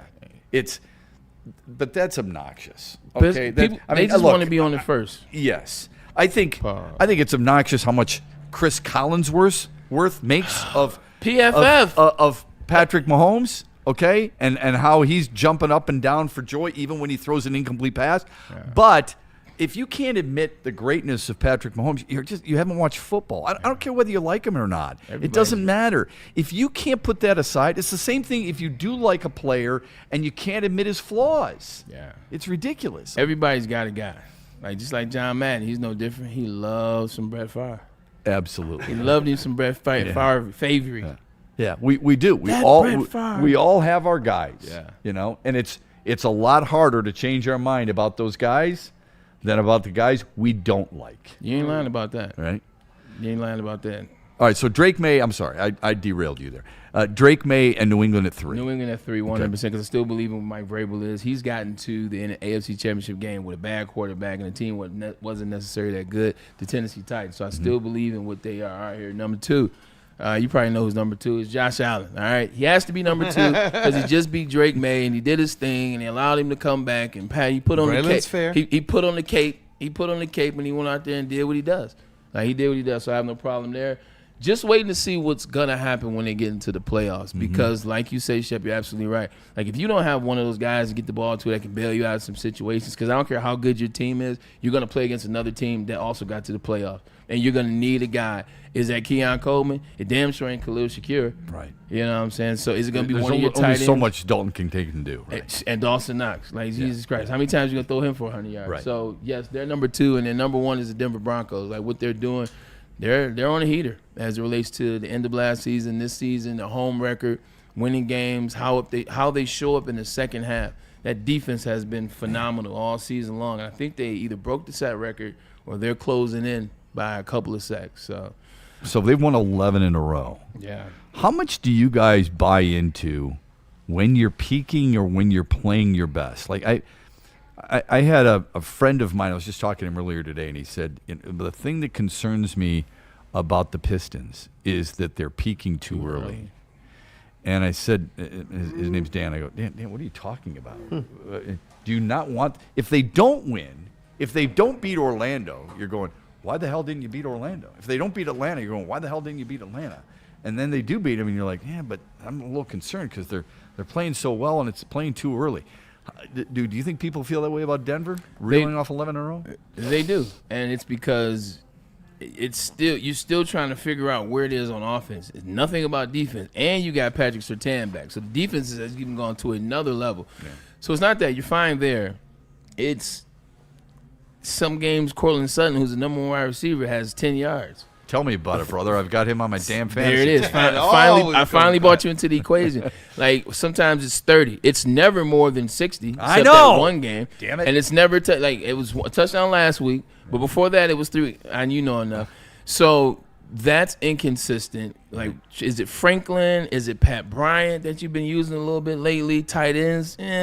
Evan Neal, sometimes they go away. So it's just inconsistent. And then running the ball, once J.K. Dobbins got hurt, what you're trying to do with R.J. Harvey, like you're using a kind of a pass game to set up the run game and some stuff to the outside. So it is a inconsistent, stinky offense that somehow finds 340 yards, 80 yards a game, and they find wins. He's never thrown for 300 yards in a game.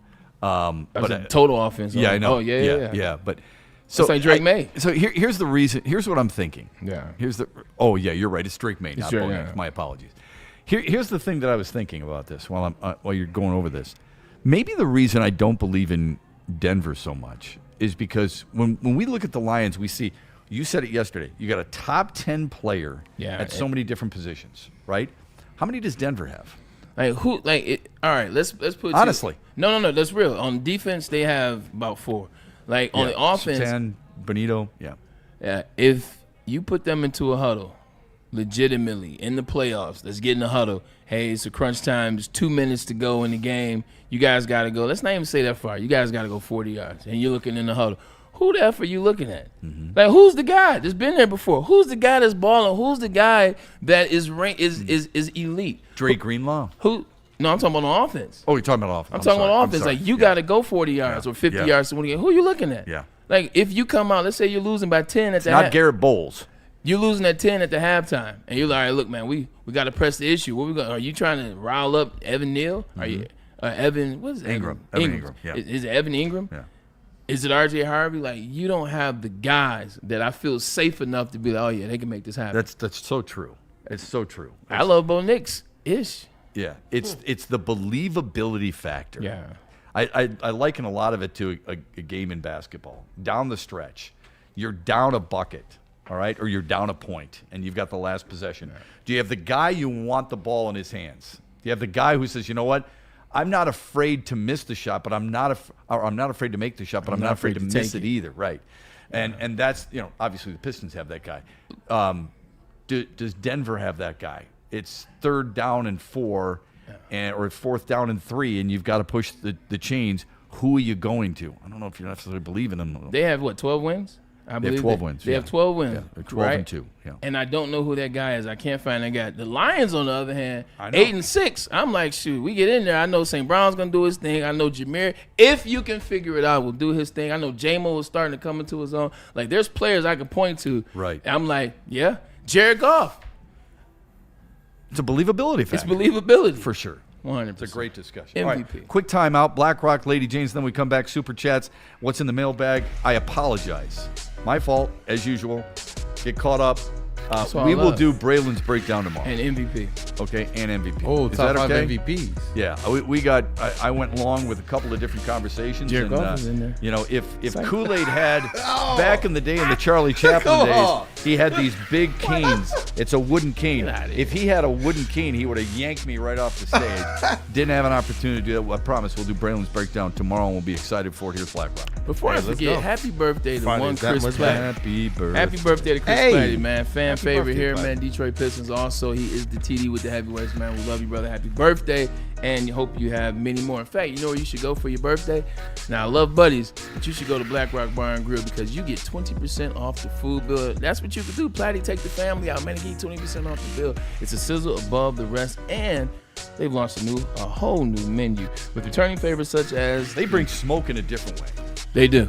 They do. They bring it to the table so that you can feast in the ambiance of the smell and the aroma of prime sirloins that are here to stay. Not just a meal, it's a top rock experience, but also they have the price point things for you, man. All you can eat platters for $20, and you get 20% off of that. Don't forget the holidays are upon us, so give the gift of sizzle in the form of a Black Rock Bar and Grill gift card. You buy it for $50, you get $60 on the card. So 50 for the 60 sounds good to me. Black Rock Bar and Grill, a sizzle. Unlike the smell and aroma in the back of the Oh shop my there. Really good smell at Lady Jane's. When you walk in, it's, I don't know if it's the perfume that the young ladies are wearing. I don't know if it's the product that they use on all the men's hair, but either way, it is a pleasant smell, and it's a pleasant experience, always. Come in, you'll leave handsome, you'll leave clean. It's Lady Jane's. It's wicked awesome, open 10 till 8, 7 days a week. Walk in every time. Big injuries, big news. Twice a week, Dr. Jeff Pierce from Michigan Sports and Spine joins Woodward Sports Network for the Injury Insider Report. Big D Energy Tuesdays at noon. Braylon Edwards and Shep Thursdays at 3:30. Get expert analysis and in-depth breakdowns on the latest sports injuries from the man trusted by top athletes in the community, like D-Mac. Whether it's the Lions, Pistons, Tigers, or Red Wings, Dr. Pierce talks us through it all. Don't miss the Injury Insider Report with Dr. Jeff Pierce, your go-to source for understanding the impact of injuries on the games and players we love. Only on Woodward Sports Network. Scan the QR code on the screen or go to MichiganSportsandSpine.com to see if Dr. Jeff Pierce can help you. You know how some things are so good they should be world famous, but they're not? Our house-made vinaigrette is one of those things. And the antipasta salad, we drizzle it over. Same with our hand-battered chicken tenders. Original recipe soups and pasta sauces.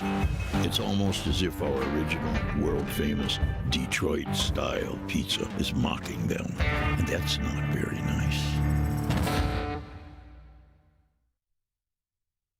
Hunting season is almost here, Detroit, and your Lions are on the prowl. Make sure you're locked into Woodward Sports for all the Dan Campbell reactions, Jared Goff touchdowns, Amon-Ra first downs, Penny pancakes, Kirby picks, Gibbs big plays, and of course, Jack Fox's leg. Stay locked in on all your Lions coverage right here on Detroit's #1 sports network, Woodward Sports.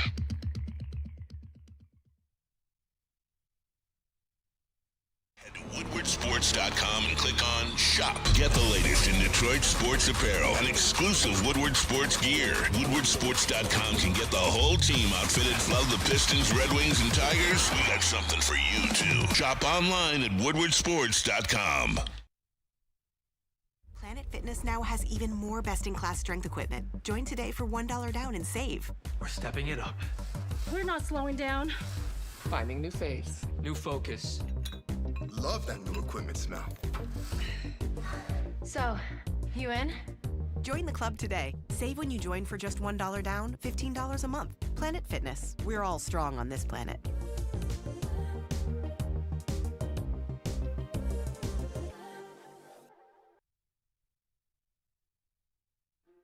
Why do we fight? We fight to protect the innocent, to hold the powerful accountable, to bring the oppressors to justice. Why do we fight? We fight to secure and preserve our civil liberties, to get each and every one of our clients the justice they deserve, and to make the lives of real people just like you whole again. ThenFights.com. Come to any Lady Jane's Haircuts for Men and claim your throne for a king's treatment from one of our talented stylists. Open 7 days a week. Walk in anytime. Just get to a Lady Jane's today and receive a precision haircut, scalp massage, hot lather neck shave, and a hot towel treatment. A haircut should not be a chore. It should be an experience. And that's exactly what Lady Jane's has to offer. Open 7 days a week. Walk-ins are always welcome. There's always a location near you. Lady Jane's Haircuts for Men. It's wicked awesome. Is that an octopus in your pants, or are you just happy to see me? See what I did there? Go Red Wings! From Octopi Experts Woodward Sports. It's bear hunting season, and Dan Campbell is hungry for some kneecaps. If you can just get a hold of them and you start dragging their ass out to the deep, dark abyss, you can drown them. The Kings of the North are back for another year of the brand new Lions. Make sure you're locked in to Detroit's #1 sports network for all the news and info on your Detroit Lions. Woodward Sports, let's go. The most talked about Detroit media by other Detroit media, and we love it. It's the Woodward Sports Network. Let's face it, no matter what we do, we all have our aches, we all have our pains, no matter if you're young, no matter if you're old, but you know, a whole is only a part of the imagination. I feel good, but that's because I work out, and when I work out, I use a little bit of Chill Medicated to get me going, especially as it relates to the Chill Medicated Sub-Zero.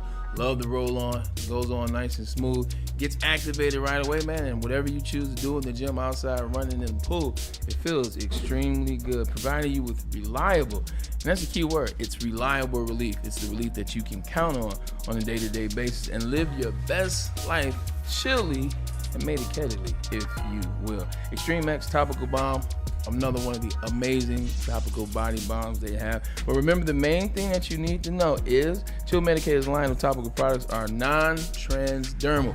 It means you won't get hot. That's what we do here at Chill Medicated. So look, scan that QR code, look at the product, see what you need, see what you want. But I'm here to tell you, a lot of it is good. We have a really I'm sorry. Go ahead. I told you could place any bet up to $1,000, and if you lose, you get that bet back. Would you think I'm crazy? Crazy, Cam. Scan this QR code, enter the code Woodward1000, and if your first bet doesn't hit, you'll get your deposit back up to $1,000. That's right, $1,000 back just for giving it a shot. Minimum bet just $20. Download the Caesars Sportsbook app today, the official sportsbook of Woodward Sports. Use code Woodward1000 or scan the QR code on the screen. Okay. Yeah, we back. Quickly, we got to get to some super chats for sure. I do like that background. Yeah, that's nice. That's really sharp. Nice. Thank you for that, Cam. Well done. Go ahead, Kool-Aid. Fire away, buddy. And don't forget, folks, join Woodward Sports after the Pistons game tonight. Kool-Aid will break it all down for you. Yes, as sir. the Pistons square off against Cooper Flagg and the Dallas Mavericks. Detroit expected for a season series sweep of the Mavs. Go ahead, bud. Hey, let's go. We got one more super chat in here from Zach Soap, 199. He says, how do you guys feel about the Detroit Red Wings?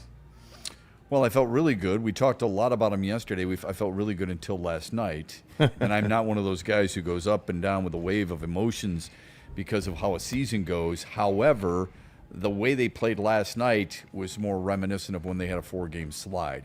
I understand teams are going to lose. I understand the Pistons are going to lose. I understand the Red Wings are going to lose. I get it. It's how you play when you lose. I didn't think they looked very sharp last night. Yeah, 100%. I mean, you losing to a team 4-1 actually is nowhere in your realm at the time. Yeah, it wasn't a good win. Loss, excuse me. Yeah, it was a tough one. Losing 4-1 to the Mammoth, which I still can't get used to. I just don't think that fits. The Yeti name was the one, but Yetis are the mascot. Was the Yeti? Was that what they were trying to go That was with? one of the opportunities. That was the one they were trying to go with, but they couldn't get the rights through Is it Minnesota? Oh, is that what it was? Minnesota Wild. Their mascot is the Yeti. Oh, okay. I got you. So I didn't know that. They couldn't clear it. All right. Well, when I used to call Vipers hockey in the International Hockey League. Yeah. Wow. That was a long time ago. I know. decades. I still have a shirt. But I called the Vipers for a long, long time. A lot of bad years. Anyway, we would go to Utah, Salt Lake City, nice city. They were the Utah Grizzlies. I thought that fit. The Utah Mammoth, to me, is a little bit of a struggle and a little bit of a reach. Kool-Aid, anything else, my friend? Yeah, you know what? I got one here. Shout out to Shogun Shu. I'll see you in the chat, man. He says Pistons aren't peaking too early because they keep getting better as the season plays on. Getting better effectively game to game is what gives me hope. We can win the East. For sure. Yep. Yeah, Absolutely. definitely. I appreciate that nickname, too, because they let me know you watch kung fu martial art flicks from the 70s. And Shogun, in particular, was always the Japanese samurai version. So shout out to you, man. That's good. Nitty Gritty 313. Nice meeting you for 2 seconds on your way out to watch on the watch party Sunday, Shep. My apologies, Nitty Gritty. Yeah, I would have liked to have stayed and talked for a while. I was there for a bit. Next time, okay? Let's you and I share a beer. Not share a beer, but have a beer and talk a little sports. So thank you for saying hello. And my apologies that I had to get out of there so quickly because, you had to get home and watch the Lions game. And the way I watch them, I log just about every single play. So some things that I recognize. So I get a little knee-jerky in that regard. Great stuff today, you guys. Thank you, especially this back wall right here. No, it's really fun. I feel warm all of a sudden. Do you feel warm when you're in front of something? I'm looking for hot cocoa in a Christmas movie, man. I think that's the vibes right there, man. That sounds good. Speaking of Christmas movies, Elf. How about that's all Kool-Aid ever has. The Christmas Elf. Elf. Home Alone was dope too.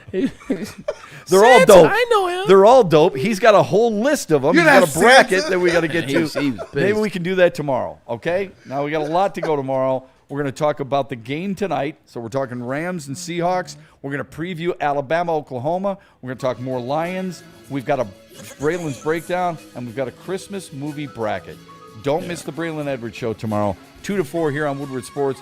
And a reminder that the heavyweights are at 5, and the Pistons postgame show, that live party afterwards. Tap into it with Kool-Aid at the helm tonight on Woodward Sports. Have a good Thursday. See you.